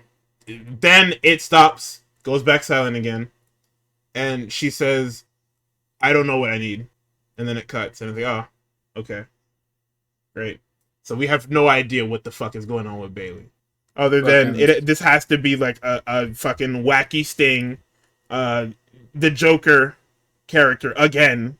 This is the only thing that we can think of. Like, I don't know why Bailey just can't be a babyface fighting people. Yeah, Monday Night Morgan returns in January, nigga. So hold tight until then. January. It's February. There That's you go. as far as I'm going. That's as far as I'm going. That's more reasonable. Month before fucking WrestleMania. So they have to half-ass throw some shit together. Happy birthday to me. Hold on, Liv Morgan versus Roxanne Perez. WrestleMania Night 2. Main event. Hey! You're getting that on the Raw Go Home. If not the Raw Go Home, you're getting a custody of Dominic match on the Raw after WrestleMania. So, Nikki Bella beats the fuck out of Becky Lynch. Son, I forgot that they were in Philly. She came out and I'm like, damn, what the fuck? Why she wearing all that damn green? Philly? Oh, yeah. I was like, oh, she come out wearing this damn Boston. Wait a minute. Oh, they have my young bull Coop in the fuck. Nigga, did you see what she did during commercial? She's talking about, yeah, Eagles, we gonna get another ring. I got a ring right here. I was like, what the fuck? Eagles fan Nikki Bella, yeah, Hall of Fame. I was about to say, if she had an Eagles ring, that would be wild, nigga. Could you imagine? I was like, who the fuck on the team is talking to some fucking Nikki Bella? What is going on? Who is risen up Nikki Bella and letting her walk around with this ring? Fucking woman, Quinyon probably. Yo, stop psychoanalyzing your fucking team, man. What else we get? We get Principal Pierce in full form. Awesome. Love it. Mykey. She's just like, oh, you know, she says some shit. And he's just like, taking my line. Because, you know, I've been coming back. I've been having banger after banger. He comes fucking Rusev. Nigga, Rusev turns the corner and starts screaming at the top of his fucking lungs. Standing there like he just threw up on himself. Nigga, this is the funniest show on earth unintentionally. Oh my god, this is fucking hilarious. This is the funniest show that is not trying to be funny. This is a comedy show. The fucking camera work is mad good. It went from an interview to fucking Dio versus Jotaro in 2 seconds. That nigga walked over Rusev and said, what the heck? You have something to say to me, nigga? Oh my god. Security immediately comes out. Pierce flies into him. Niggas start screaming at the top of his fucking lungs. I need a drink. Get the fuck out of here. If you niggas want to fight in Paris. Lame ass niggas. Fucking my shit up. Good as fuck, man. This, like, I'm actually so, like, this show is actually entertaining sometimes. I'm telling you, son. It's a comedy. If you watch Raw as a comedy and not an actual wrestling show, you will enjoy this shit a lot more. Good. It's so fucking good, man. What else do we get? Oh, this is, well, all right, well, we get the big thing. This is where we the emotional, actually, fucking Trick Williams in the Netflix timeout. No. Just don't worry about that. Just go to the main event. Go to the Naomi segment of the show. Okay, yeah. So we come back from commercial. What's your story with Stephanie McMahon and I forget who her other co-host is. I don't know who the fuck that is. I don't watch that show. But I don't know. We have Naomi and Jim Uso. They're both wearing blue. I don't know if that's early spoiler, gender reveal, but you know, Naomi lets Big Jim break the news. Proceed with caution. We have a baby on board. Well, they cut it off before he says that. You know, Stephanie's just like, you guys have big news. Naomi's like, I'll turn it over to Big Jim. So then we go over to like the actual scenes in Philadelphia. Let me skip all this NXT. Yeah, I was about to ask. I don't. Do you know when they recorded the thing? It was at 7 weeks. So I don't know if that's way too early. Okay, just making sure we're not experts. These niggas need to pick a neutral color next time. Pick some fucking gray or something. I think them niggas is just Grips. What? I think the Usos are just Grips. I don't know. I mean, it makes sense, but whoa. But yeah, we go into the fucking ring. You know, Adam Pearce introduces the women's world champion, Naomi. She comes out. You know, she's all smiles. Do not say no women's world champion. We are calling that the World Heavyweight Championship. I don't even fuck what is talking about. That is the World Heavyweight Championship. The World Heavyweight Champion on Raw. The only World Heavyweight Champion on Raw. All right. she's emotional, and she's just like, "Yo, I'll just turn it back over to the fucking thing." Then Big Jim says, the whole seal caution, we got a baby on board. And, then Adam Pearce is like, yo, I speak for everybody in Philadelphia, and I say, we're all happy for you. Yo, these niggas in production, whoever's in Philly, I'm going to find you, nigga. All right? Don't play with me. Because when Naomi first comes out, they cut to this black girl in full caution gear, full Naomi gear. I'm just like, aw, right? Baby on board. Fucking everybody in Philly is rooting for you. I think they cut to her again, and I'm like, you niggas are trying to get me. You guys are trying to make me cry. What's wrong with y'all? That's not nice. Don't do that. So, Adam Pearce is like, yeah, we're happy for you. Everybody in Philly is ecstatic for you, right? And then Naomi, the professional that she fucking is, she turned this shit into, she immediately gives him fucking stink face. It's so good, bro. And she's just like, you want me to hand you my title just like the last time I had to relinquish my shit. Nah, hell no, not this time, you bald piece of shit. Get out of my ring. Get to stepping. Get out of here. And Pierce is like, you know what? Hey. I'm good. Because we respect women around here. If that was Nick Aldis would have told her, shut her ass up and hand that belt over. That's not true. Nick Aldis wouldn't do that. He's a respectable man. He's a great. You believe that? He's a great leader. You believe that? But I think on this one, I think him and Adam Pearce would see eye to eye. I think they'd handle it in the same way. I think they would. Nobody bring up how he interacts with Chelsea Green. It's not about Chelsea Green. It's about black women right now. All right. So you brought up Chelsea Green. Nobody said anything. No, somebody would have said something. So I just wanted to get out ahead of it before anything came out about my gym. But let's stick to black women right now. Stick to Naomi. We don't need to talk about that white man over there. All right. Leave him to his demons that he's fighting. Literally fighting demons. All right. He wishes it was him that was fighting Zack Sabre Jr. instead of dealing with the whites. That's too bad. Sunday would fucking never hire that nigga. But go ahead. So, Adam Pearce leaves. Naomi is just like, she talks about just like how excited she is. She says a lot of shit that, makes a lot of people laugh because, black people, we don't take shit seriously. Anytime anything gets a little too real, we got to bring it back to reality. So she's like, I'm saying, hey, look on the bright side. At least the fucking bloodline continues, baby. And she's like, hey, for all you bitch ass niggas in the back, in the locker room, the women's locker room, you're lucky, all right? I was about to dog walk you niggas. She would hang out with fucking Jake. I'm about to dog walk you niggas for the rest of the fucking year. All right? You got lucky. All right? And then she also just drops full on in Philadelphia. Me and Big Jim like to Netflix and chill. I'm like, okay. Why you did that? Come on, yo. She got nothing but fucking jokes, man. But it is. I was watching this shit fucking today. I was getting mad emotional. Not today. It was yesterday. I was getting mad emotional, man. I don't know, all the behind the scenes stuff, and just like everybody's just so happy for them. Everybody came up to hug Jim. Mercedes put out something today with the fucking interview she had with somebody. She was just like, Trinity hit me up. She was just like, you're gonna be the auntie, and Mercedes was ecstatic to be the auntie.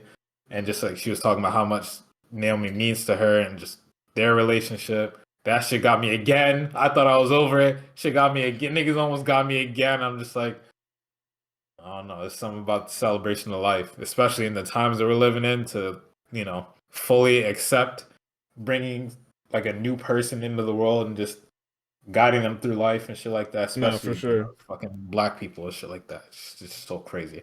But, for her to have the full support of Big Jim and have full support of everybody, even down to just like her coworkers being super happy, super ecstatic for them. Fucking Kevin Owens, decided to chime in, just be like, I have no doubt that Naomi, good person that she is, and Big Jim, the least volatile member of the bloodline, that they're gonna raise that child up to be a respectable human being.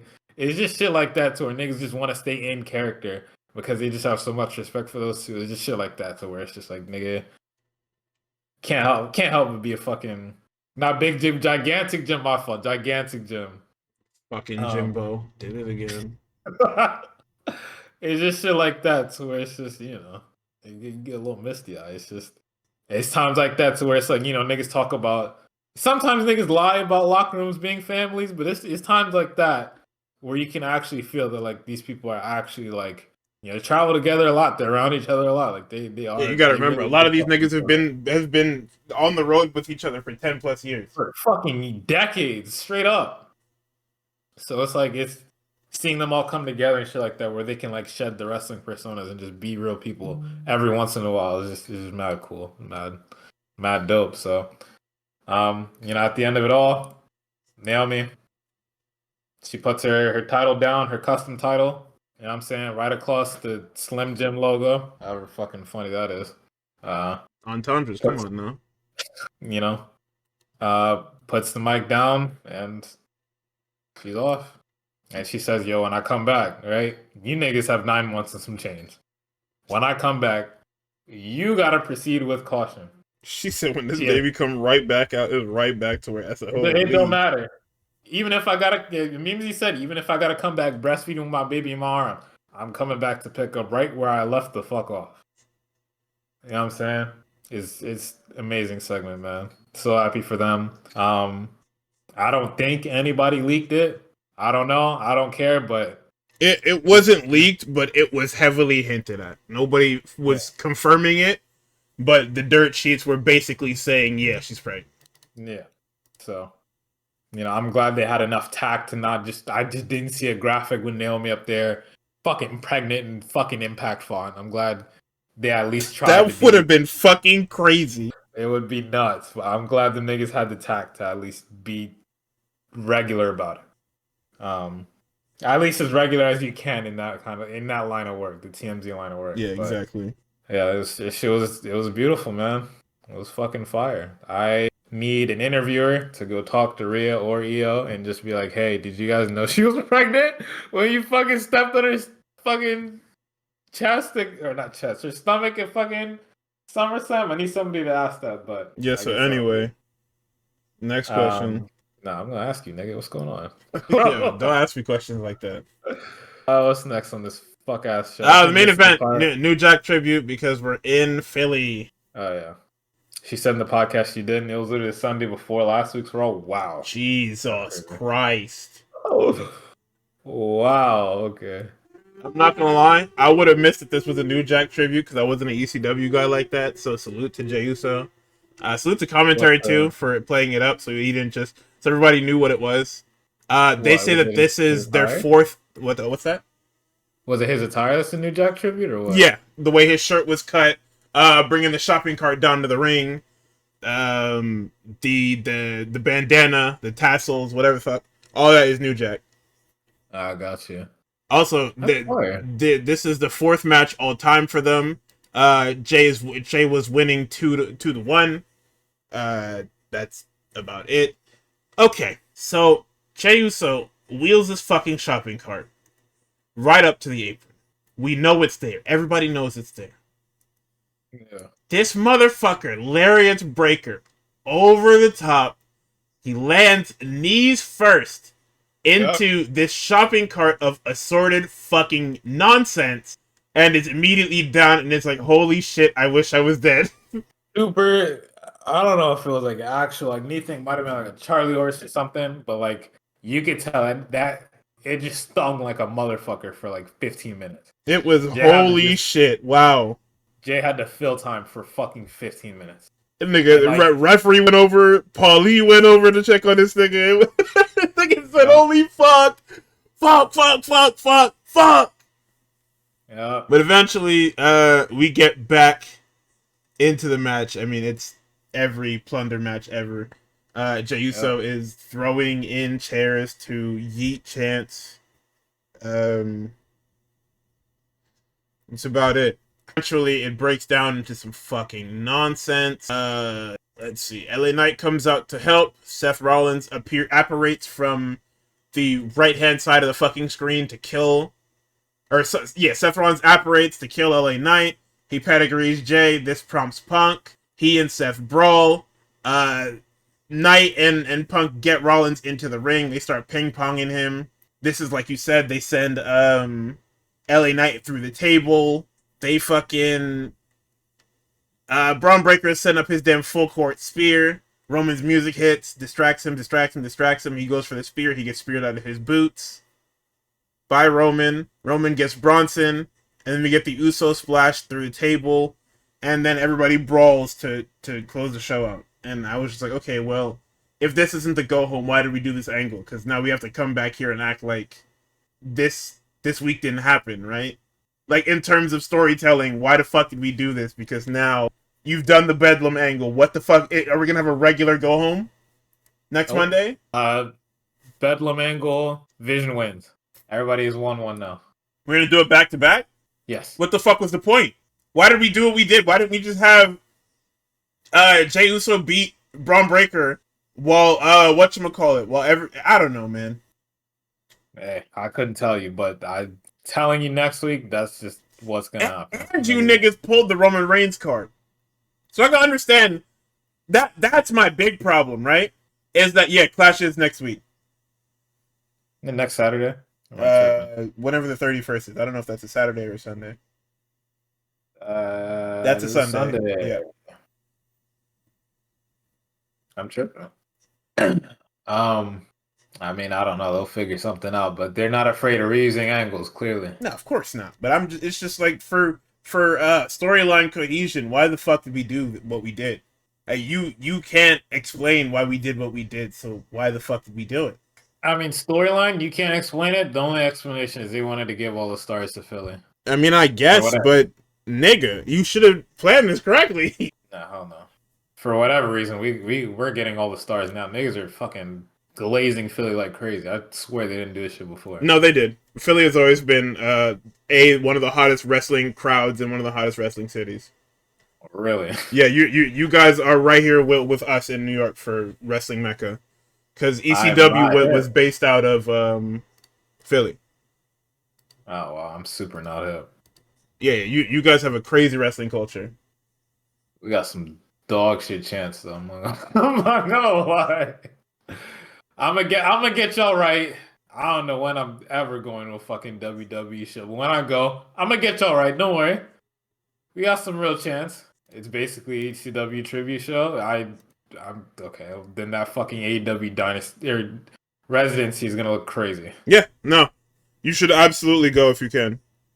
You should probably try and go to the Ring of Honor show too. I'm just saying it because why not? But I don't know if I want to go to Collision or fucking Dynamite. I'm not sure. Nigga, if you don't go to Dynamite show, why the fuck you going to Collision show? Willow Nightingale.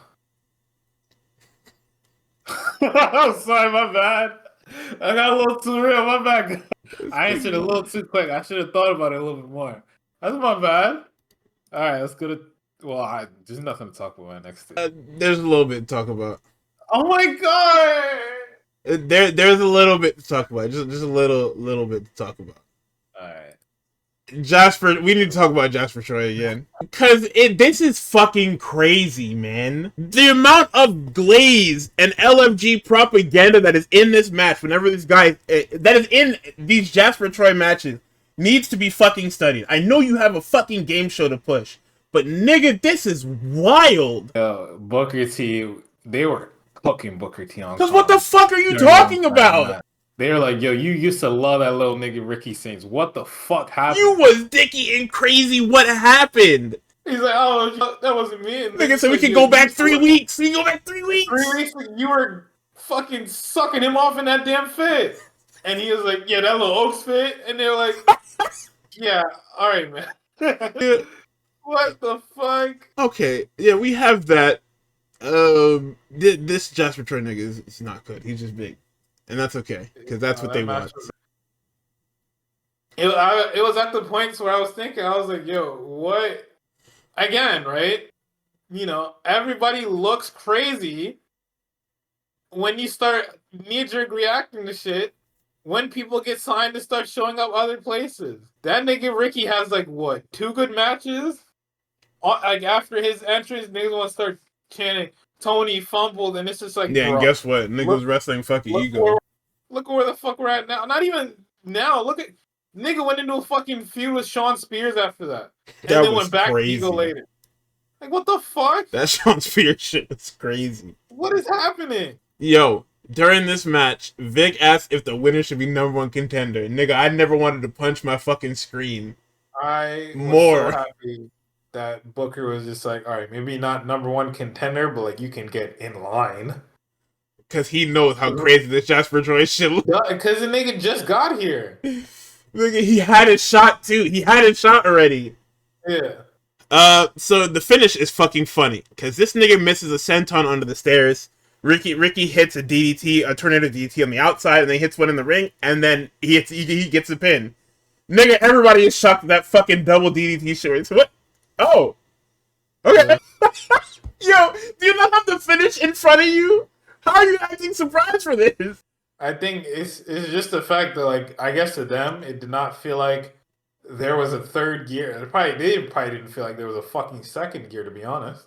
Because this shit is just, especially if you don't have commentary and you're in the crowd, like, nothing is, all the fucking little callbacks that they're doing to, like, their previous matches and shit like that. That shit is all going by you. Like, I don't give a fuck. Oh my god, the senton like he did to him at fucking whatever the fuck. My god. Regular NXT show. So that was a weekly NXT episode. So I didn't watch that shit either, so I don't know. If I was there, right? If whatever timeline that is that I pick NXT over fucking Raw, I also would have been like, what the fuck was that? Oh my god. Shit is nuts. I Dark don't want to State. say stop showing me Jasper Troy because obviously he needs reps, but like if you want me to keep watching, you have to stop Troy. They're not gonna stop. It's only gonna get worse as this LFG shit. If this LFG shit continues to do well, it's only gonna get worse. I think the bubble's gonna pop. I might be a doomer, but I think niggas are gonna get tired of this shit. I think if Jasper Troy was good, I think then it's just like, all right, we lost because now all they're gonna do is just keep pumping out stars from LFG, right? Homegrown talent, Glaze, blah blah. We make stars, whatever. They don't, but that's okay. But now that Jasper Troy is like whatever, and like we had him from LFG, and even then Jasper Troy gave them like a somewhat, like a semi-viral Twitter clip of like him cutting a promo on Punk, right? That didn't work. None of this shit is working, and Triple H is still saying the men's division is ass. It's over. No, that was crazy because he didn't have to put that in Unreal. He wanted to do that to shame them niggas on purpose. Yeah. Yes, absolutely. Yo. Even though it's like, I don't know what you like, either because you have these fucking new ass niggas, right? These fucking fresh niggas, right? Going up against these fucking vets. Like I have fucking, what is it? 21-year-old fucking Javon Evans, and I think this is the wrong. I'm doing it the wrong way, but like, you got fucking Jasper Troy, right? However old that nigga is, going up against fucking Ricky Sainz, and it's just like, why the fuck am I doing that? I forget who Ethan was fighting when he was when Punk was special guest referee. What is very obvious is just like, bro, I don't think Ethan should. It was Trick. It was a title match, the NXT title match. You should not be fucking fighting this nigga. If somebody, I just don't know. I understand, like, you want to let your new signings get acclimated to the company before sending them up. You can just send them up. They work for Steph. Steph was here for like a month or two. Okay. It worked for Steph because they wanted it to work for Steph. There's no reason why that shit cannot work for fucking Ricky or fucking Ethan. Them niggas are out of side quests now. Especially Ethan. Just send them up. I don't know, man. Stop showing me this shit. I don't know because like the Steph, Julia, and even Jordan to a degree, that shit works because you want it to work, you know?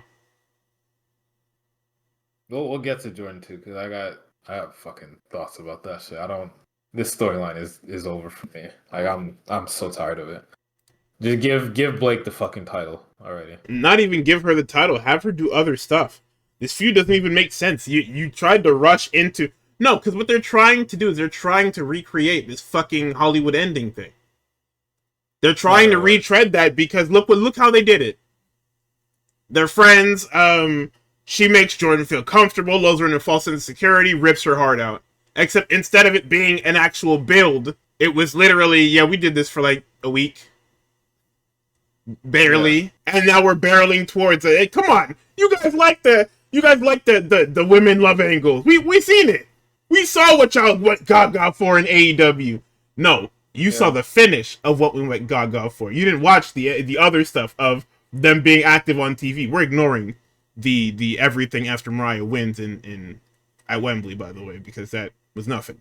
But the stuff before that was good. It was there. Like the story, you don't have enough to do the storyline. You haven't. She's not an established character on your television set. Yeah.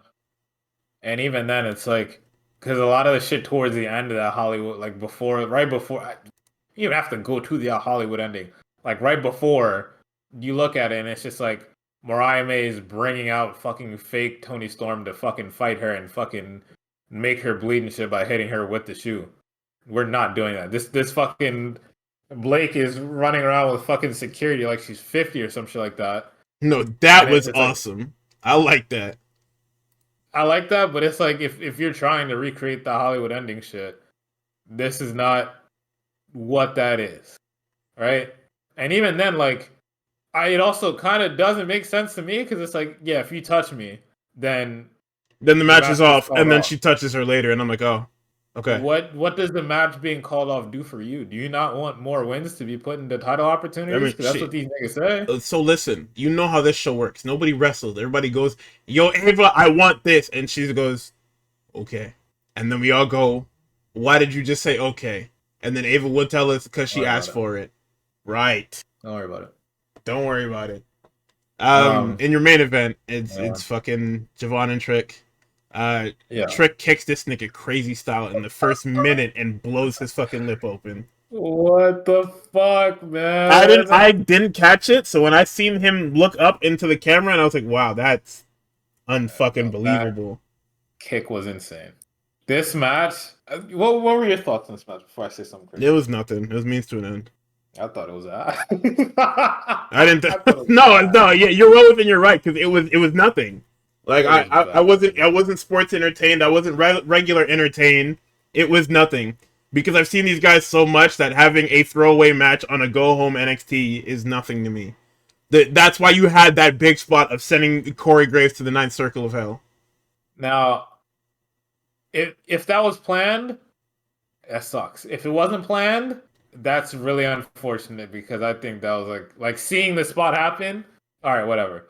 No, him getting sent to the table was absolutely planned. Corey getting sent to the 9th Circle was not part of it. Yeah. But like Javon being down that long, that doesn't do anything for me. That doesn't make Trick seem like a monster or what. If anything, it makes it seem like, all right, I was supposed to send him the table. Wait, he kind of missed the table, didn't he? Oh, he's down for a very long time.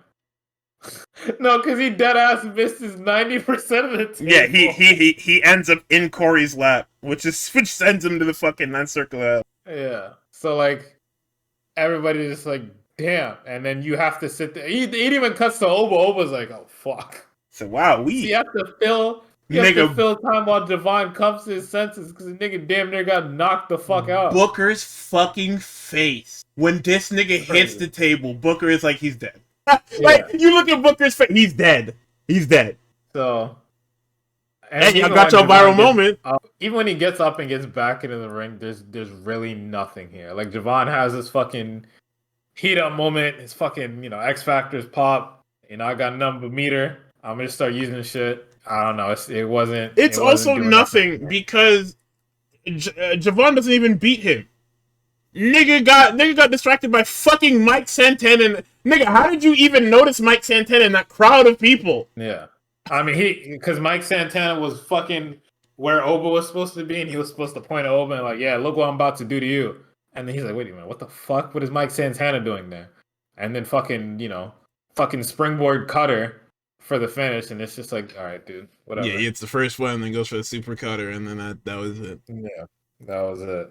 But everything surrounding that match was just not good. It was not good. Dynamite is real quick. What's up? I didn't watch the entire. Definitely didn't watch the entirety of the G1, but I did watch Zack Sabre Jr. versus Konosuke Takeshita. That match was really fucking good. Too great. Really good. Saber Jr. is fucking fire. I see why they had the technical spectacle, so that whoever comes out of it can also go up against ZSJ, who is very technical. I'm also pretty sure that Uh, this is a dream match that Zach won and Nigel, but they didn't want to just announce. They probably, like, the two of them between Tony and Nigel, they just didn't want to announce it because I feel like that they probably felt that that wasn't right. So they went through the whole idea of pushing this. This is most likely gonna do something for Garcia. It's probably going to lead to this nigga turning heel, which sucks. Because when he was heel, it was always bad. Because him as a heel doesn't work. He doesn't have the ability to be convincing as a heel. yeah. But yeah, that's why we ended up with all of that. Yes, that'll be cool. The poster for that looks really cool too, by the way. She looks Fucking awesome. fire. But yeah, it was a really well worked match. Like these niggas selling the fucking injuries was really cool, especially Takeshita, because like you don't really get to. At least I don't really get to see him work like that over in AEW. So to see like Zach try to pick him apart and Takeshita really go with it and like sell that like yeah my elbow could fall off from doing these forearm strikes, really fucking cool. The Blue Thunder Bomb being like an important part of this match too. It's just like, yeah, you get it. Yeah, I'm fucking, I'm having the pinning combination. However, this also leaves me vulnerable to yet another arm lock. Really fucking cool. The Raging Fire is multiple. Fucking amazing. Fucking Takeshi hitting this nigga with a fucking, what is it called, a Zack driver? Yeah. And then the commentators immediately going, damn, that nigga's neck must be fucking on fire right now. And then these niggas just keep hitting each other with, bro, that fucking NJPW mat does not budge, nigga. It does not. Doesn't move a shit is a rock. Hell, oh my god. You hit that bitch and it's basically like hitting concrete, nigga. Zach got dropped on his head like 8 times. And then he took a super raging fire. Oh my god. And then, the fucking NJPW classic, when you're dead, you're dead. Oh yeah, no, I'm gonna kill you crazy style, nigga. Super raging fire, fucking power slam into fucking regular raging fire. Yeah. Yep. You're done. You're done. And that's why I love the fucking stutter count of the 1, 2, 3. Damn, nigga, you didn't even move. You're really dead. Yo, I have that shit. You didn't even move, gang. Golly. Super dead. Fun fact: there's only 2 games in history that have that ref count, and they're WWE games, by the way. And that shit was. I think I played. Which one was it? It's the GameCube ones. Yeah, she used to piss me off because they're on the Wrestle Kingdom system. So. Oh, it's so good. That's so fucking good. Yeah, no, I wanted to watch the Evil match just to see what the terrorism was all about, but I did not. Yeah, I was gonna watch the finals, but I said, let me just get through this NXT and this Dynamite and see where I'm at. But yeah, that was my aside. Now we can get into the fucking. This show is a fucking mess. European centric. This show is a fucking mess. Holy shit. Our commentary 9/11s are over. Unfortunately, there's no Taz this week, but we got a good replacement. Sad. No, they didn't. For us. Mike and didn't say shit. It's better than fucking Paul Walter Housen. The bar is so low. Exactly. That's why I'm happy it was fucking Brian. Bring fucking what's her name? Bring Matt Menard out here. Oh my god. You not rocking with Daddy Magic? Nigga, I like Matt Menard, but he shouldn't even be alive. You seen what FTR did to him like a month or a couple months ago? That shit was crazy. Yo, is Colt Cabana alive? Hello? No. Son, the Death Riders killed Colt Cabana, and niggas cared for not even a week. They cared for fucking 5 days. Oh god, but we start off with Will Ospreay. He has a very touching European story to tell about being in Europe and doing European things with the lads. Sausage rolls. One night, I was out with my lads. They were getting sloshed. We're way better at the Yankees at getting fucking drunk, nigga. We were in a taxi, right? I was fucking famished, bro. Need something to eat. Who do I see but Greg? Oh my god. This nigga talks about Greg's and those fucking sausage rolls, gets on his hands and knees. Son, I didn't even hear what he said to Dragon, but I know he said something crazy to him. He said, fuck with the sausage rolls. Not like any of that fucking, not like any of that vegan nonsense, nigga. And Dragon's like, whoa, whoa, relax. You eating grass and shit, bitch, nigga. Yeah. But he talks about how much he likes Glasgow, and he talks about how, he heavily insinuates that he's going to need neck surgery, but before they can take a scalp out of my body, I'm going to take a pound of flesh from the Death Riders, and This he's then like, hey, prompts John, fucking Moxley. yeah, bring your best. Moxley comes in, Marina Shafir with, I don't know if that's a backwards hat or if it's a fucking. I think it was cap. a beanie this time, right? It No, like it was a beanie on Collision. It's definitely a hat this time. Let's see. No, it's still beanie. Okay, same shit. Still beanie, yeah, same shit. They get face to face. The Death Riders surround the fucking ring, and then they're about to beat the fuck out of good old Willie Ospreay. Who comes to their rescue? Who comes to his rescue? Kevin Knight. No, not Jet Speed. Kevin Knight appears from the ether first.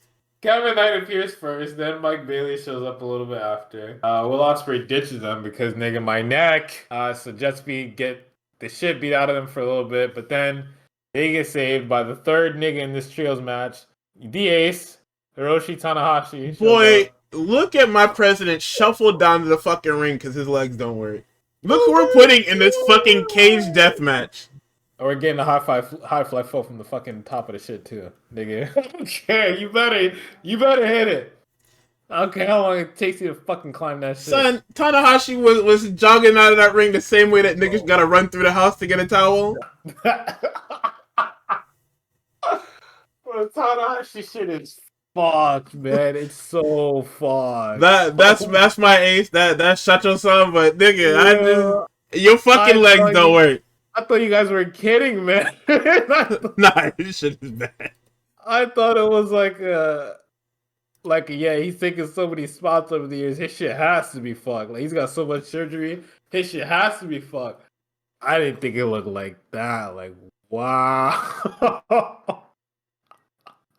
I mean, he still went out there. He gave it his all, though. Fuck it. I can say I watched a Tanahashi match live in my life. I don't give a fuck. Besides that trios match, nigga. Actually, no, wait. The only special thing about this trios match, this fucking bald as fuck ref is the first nigga in human history to see Marina to fucking put the pieces together and be like, wait, Marina Shafir just did something. Hey, for the first time in his life, Bryce has done something worth mentioning. Wait a minute, this isn't a fucking beanie. This is a brimless. Yo, I told you. Whoa. This is a fucking visor, nigga. Yankees with no friends. Just shut the fuck up, man. Also, very quickly, Ospreay notes why it's a lights out match because he isn't cleared for Forbidden Door. He's wrestling. He's literally taking chances with his life. That's what he says. As for this trios match, it's every trios match you've ever seen. So they hit a triple twist and shout. They're about to hit stereo high fly flows. And it's sent to hell straight up. Fucking War Dogs come out 9/11 for New Japan, by the way. Yeah. New Japan fans are fucking sick to their stomach right now because the entirety of the War Dogs come out. Every nigga, Robbie X, Clark Connors, Drilla, all these niggas are here along with fucking. Why were there so many people here? Son, the Death Riders already have the numbers advantage. Will Ospreay left with Marina Shafir. Son, what the Ospreay fuck? kidnaps Marina, but the War Dogs come out, the Death Riders come out, the Bucks take out Ospreay, Paragon come out to attack the Bucks, fucking Darby is here, the Ops come out, everybody is here, but except for Kenny Omega and Kota Ibushi. Oh my god, that shit was funny. I was like, alright, man. Nigga, this is the beginning of the fucking show! I was like, okay, whatever you say, man. What else is here? Mark Briscoe says he's gonna find MJF. MJF is like, yo, Ricochet and your light-skinned compatriots, come with me to kill Mark Briscoe. Hell yeah. And then we literally get the match of the fucking night. The only match on this fucking card, let's be completely fucking honest, is Brodito and FTR. An absolute fucking spectacle of a fucking match. Beautiful. That they fucking ruined. Yep. They did ruin it. They shouldn't have called time. They shouldn't have did it. because they were doing so good with the fucking draws, with the time limit draws, where they weren't calling time, but for whatever reason, in this match in particular, when niggas are hooping and there's an actual story to follow, that FTR cannot put these niggas away. Brody has lost 25% of the fucking blood in his body, and they are still hooping. You called time for what, nigga? Because I went into Dynamite knowing that it was gonna be a triple threat pay-per-view. So I'm like, okay, well, how do we get there? Obviously, right? When I hear Arcady say 25 minutes have elapsed, 5 minutes, I said, holy shit. Why? Why did we say anything? Let them hoop, and when 30 minutes hits, because they know what their spots are, they're gonna do the same thing. They know exactly what to do. Have the ref, have what's this nigga named Paul Turner? Have Paul Turner clue them in. Okay, go into your finish. They start doing their stuff. Same thing. Cash goes through that fucking little plank or whatever. Ring the bell, and everybody's like, "Oh, holy shit! Time limit." Don't tap, because you weren't saying anything. I can understand if the time limit thing, we do it incrementally, where it's like, hey, 5 minutes have passed here, 10 minutes have passed here, 15 minutes. You don't do it to the last 5 minutes, and it's just like, oh, when I hear this, 8 out of 10 times, it's always going to be like it's always going to be, oh, it's a time limit draw. Okay, and I feel like that hurt the match for me. Like, this was still a fantastic fucking match. This is probably the best match of the last 2 weeks, maybe 3 weeks or so. But yeah, it's absolutely hurt by the time limit finish. It's not fair. It's not fair to us as fans that we wouldn't have minded a draw. But it's not fair that you ruin the match by telling us it's going to be a draw. And this is something that we thought you learned from, because you've been doing this forever. I don't know, man. Anyway, this was fucking awesome. FTR is fucking awesome when it comes to working with matches like this, where they work the most. I don't want to say generic, because that's like disingenuous, but they work the most basic type of match and work it to a point where it's fine-tuned. Like, it's not the Bucks, where you're going to see a crazy fucking spot that you've never seen before, or something that's just going to make you go, wow. It's just raw wrestling. They're going to do the tag team shit. They're going to do the quick tags. They're going to isolate one guy. They're going to make it so that the guy that's on the apron is isolated super deep. And the fact that it was Brody after they bloodied him and opened him up, so he was literally just dying on the apron, unable to do anything because he has to tag in, is fucking brilliant. Like, I can't say enough good things about FTR. They're quite literally one of the best teams in the world, if not the best team in the world. Like, it's never even close with any of the people they put them with. Like, the Bucks, and having the Bucks and having FTR in your tag division is so fucking crazy. Yeah. Because those are two vastly different styles that they can switch on a dime. Like, it's so awesome having those two at the top. Like, it's like the SmackDown tag division is cool, but it's very much everybody wrestles the same. Like, even the Street Profits wrestle the same as Fraxium, which wrestle the same as the Guns, which wrestle the same as even Phoenix and Andrade and DIY. Like, all of these guys have very, very similar styles. So to have the way to have the people that you do in the tag division, and for your champions to be two black niggas, two bald black niggas, that all they do is throw people around, is kind of fucking insane. Guess what? They don't have to eat the pin if they don't want to. Yeah. And they probably won't, so it doesn't matter. So after time expires, the Hurt Syndicate come out, and instead of hurting people, they clap it up for them. Let's see. Oh, right. This was like a 3-match card because they had a lot of stuff. Of angles. They had a fucking Edge Cope segment here, extended Edge Cope segment. This was where unnecessary. Nick Wayne revealed that he got his fucking foot broken, and I'm like, when? When the fuck did this happen? Shit. Christian keeps his heel rhetoric. This is fucking insane. Which is what people wanted. Like, they just wanted him to remain this fucking piece of shit because it's entertaining. I mean, they were cheering him when he was an asshole anyway. I mean, but what did they expect? They weren't going to go back to doing the fucking Bill and Ted shit. Yeah. Like, they weren't going to go back to doing the Edge and Christian, yeah, reeks of awesomeness, dude, thing. They weren't going to do that. I mean, they're fucking 50, nigga. They're afraid of some type of fucking change, but Angle Heavy AEW sucks, yeah, because it's a fucking wrestling show, not a fucking Stupid ass fucking sports cinema show. Whatever. WWE style AEW show. We do get a women's match. Tony Khan is like, you know what, you fucking women fans will throw you something, and it's just like, oh my god, thank you. You fucking women lovers. So I was going through the Dynamite tag on Twitter to find the pictures because like I have trouble finding these things every week because AEW like encrypts their photos. Assholes. Like if you go to the website, it only has a small little fucking previews.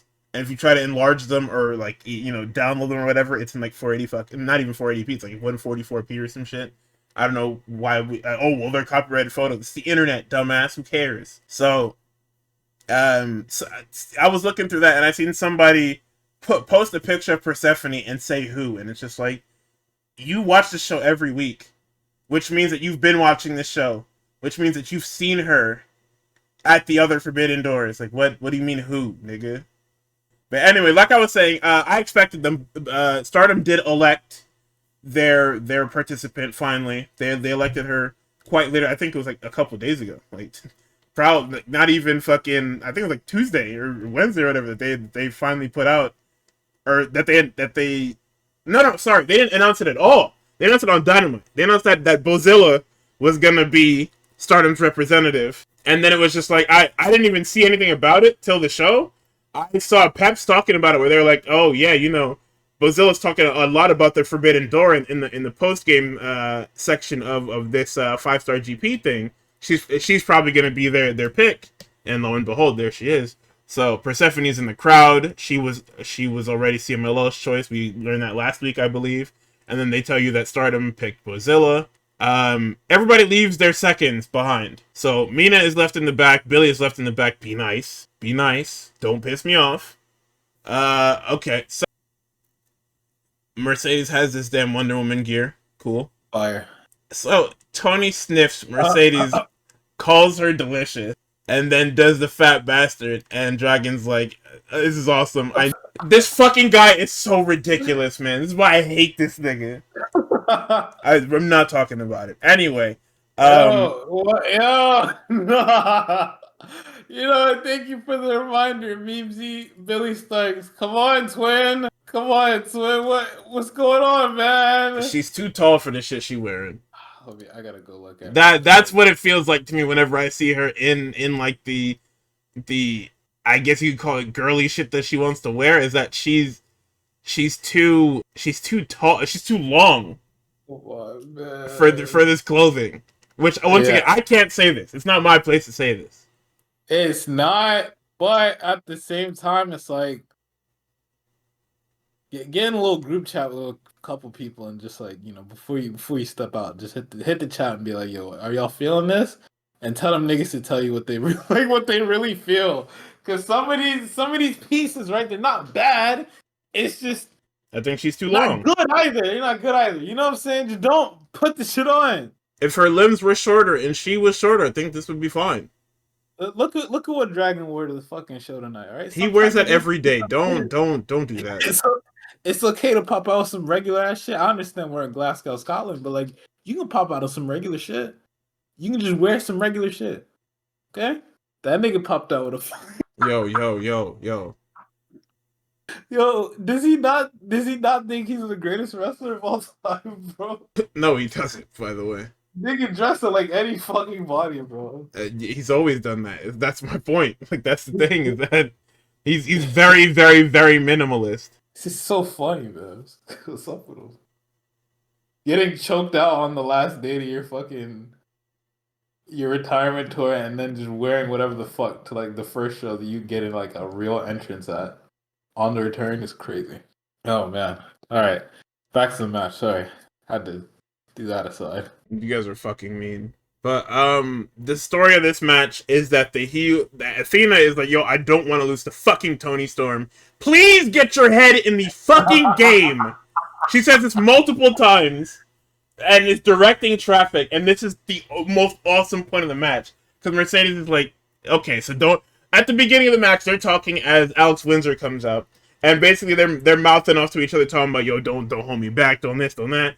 But at a very acute point in the match, Athena Athena has taken over completely. Mercedes is just like, yo, I will just do whatever the fuck you want. Clearly, you're more into this than me. Whatever, let's do it. So they start tagging together. They start actually working together, and they are killing the faces. Athena tells Mercedes to set the rope up. She sets it up. They do the machine gun suicide dive. Athena bullets herself into this fucking table. Boy, the sound that it made when she hit this fucking table. Bro, oh my god, that shit was crazy. Nigga, she hit this table like she's made of rubber. Nigga, she brushed that shit off too. I was like, what the fuck? She is a fucking monster. Actual fucking hooper, bro. This is a good ass. Nigga, she hits that fucking table without missing a beat, gets up, Tony Storm powerbomb onto the floor. Tony is cooked. Nigga, fuck, everybody on commentary was like, Jesus Christ. They hit that damn lung blower backstabber onto Tony. There was a blind tag. She's locking into the sharpshooter. And then she gets blasted with this fucking old face. That shit was so good. Boy. Aubrey's sitting there like, yo. She's not legal. Yo, hey, stop it. Because even them niggas got me too. Fucking Mercedes tapping out. I'm like, oh, okay. And then Aubrey's like, yo, and I'm like, when the fuck? Fucking awesome. It was good as fuck, man. This is a great fucking Then Tony is completely fucking battered on the outside. She's shaking. Mercedes walks up to Persephone, shoves the title in her face. She gets shoved down, and security's like, whoa, hey, whoa. And I mean, that was it. I mean, we talked about it briefly. We can talk about it briefly again. This fucking MJF segment. So Hanger's off to talk to the people, calls Max a coward. Max's music hits, and then Arcady is like, yo, don't leave the ring. Max says if you leave the ring, everything is off. He wants to talk to you. He shows up on a video, hey Seabiscuit, like he always does. This is fucking funny to him or whatever. Max, Ricochet, and the Gates have Briscoe dead to rights. Max says that he wants his contract back, and that he wants the title to be able to change hands by disqualification or count out. And they douse this nigga in gasoline and light up the oldest fucking lighter I've ever seen in my life. It's not even like the practical lighter. Like, you gotta light this shit yourself. I don't know whose fucking lighter that is. That shit sucks. You should have just went with the good old silver. So Hanger says, yeah, whatever, you got what you want, motherfucker. He gets out of this ring and grabs a chair. Little did we know what that chair would be fucking used for. So what I was expecting was that Hangman was going to get bamboozled and he was going to get laid out by Max or the Gates of Agony. And then that was going to set up the match, right? I don't even know who Ricochet is fucking talking to. Was he talking to like Lexi or somebody? I don't know who he was talking to. What? But Hanger walks up with no words, slams this fucking chair into Ricochet's back. Ricochet's like, holy shit. Ricochet, it's some random fucking production guy. Nigga, Ricochet gets hit and is dead. He hits Ricochet in the back and Ricochet has 0 HP. He cannot move. The only thing he can do is fucking whimper as Hangman grabs him up and holds him up against the wall and starts screaming in his face. They let off a Tom and Jerry scream. Like, what the fuck? Son, he held him up to this. He said, where the fuck is he? He said, man, he left, bro. Leave, please. This was Batman. This is the fucking Batman interrogations of Arkham, nigga. Alright, bro, literally, when fucking Batman used to fucking lay a nigga on the floor and then put up the fucking Batmobile tire up to a nigga's face. Talk about some, yo, if you don't talk, I'm gonna set this shit off. Like, bro, Ricochet, though? We couldn't do this with one of the fucking... We couldn't do this with a production guy or security or something? Any random nigga. Nigga, you did this to... Like I said, it doesn't hurt Ricochet because he's already a goofball. But I felt bad. I shouldn't feel bad for my... Nigga, he did him crazy. Like, the way that he hit him, it looked like he actually fucking hurt this nigga, which is awesome, by the way. But it looks like he actually had this nigga, like, legitimately dead to rights. Nigga, he throws Ricochet, he lets Ricochet go. He walks off. And then, as he attacks security and walks off, the Gates then open the door and run out to Monson. Well, what happened, boss? What happened? What happened? Nigga, I just got killed. And you talking about what happened? Useless ass niggas. You two are fucking fired, little garbage ass niggas. Oh my god. Oh yeah. During the Cope segment, he says sometimes you need an asshole, and Christian is my asshole, and then he looks, comedic stare, Yeah. and I was just like, that joke. You sure, man? How about you get the fuck out of my company, bitch ass nigga? Take your back up. Take your ass back to WWE and deal with Triple H. That's not happening. Do not bring this shit in here. Somebody needs to control your fucking segment. Me when I have to re-get the rights to my song that I already had to get changed because I didn't have the rights to it in the other company that I left to. Man. Fucking ridiculous. Metalingus, please pick up my phone calls. I promise. It'll be worth your while. Fucking guys. Hey, take fucking Jericho with you, nigga. Leave Christian though. We keep him. This shit is fucking ridiculous. Anyway, that's the week in wrestling. We've got Forbidden Door on the horizon. We've obviously got a SmackDown. Do we know what's on tap for SmackDown this week? No, because it's fucking British guys watching fucking Prem League. This is the last SmackDown in the States, right? Oh, we got John Cena. We've got John Cena. We've got Charlotte and Piper. I think they're over there, right? Date and location. It just says Friday. It doesn't say the actual location that they're at. Oh, maybe not. Are they over there? Oh, they're in Dublin. Okay. Interdust. So this will be an early one that I'll hear everything about on by 2 p.m. Okay. So our SmackDown preview is John Cena, Charlotte and Piper, the Guns and Maladon Miz, SPs and MFTs, and R-Truth and Aleister Black. The match that we were supposed to get fucking 4 weeks ago. That didn't happen. I assume that this is where Damian Priest reinserts himself back into the fold and I just throw my TV out the fucking window. Right. Yeah, that's where you fucking scream like Walter White in that goddamn crossface, man. Okay. The fuck?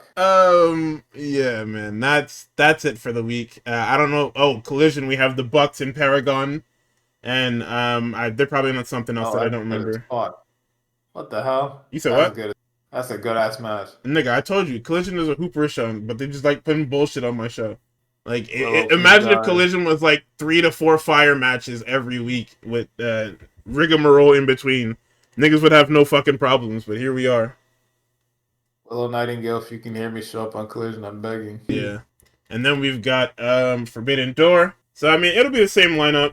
This format was pretty good. We kind of trailed off in the beginning because we were talking about fucking Hulk Hogan and some other stupid ass shit, the ESPN deal. But I mean, I think this format works pretty well. I think you forgot one. You forgot something happening on Sunday too. Not just Forbidden Oh my Door. god, NXT has a pay-per-view, doesn't it? Holy shit! Anyway, we want to thank you guys for watching. Y'all have a good day, night, whatever it is. Godspeed, and we will see you next week.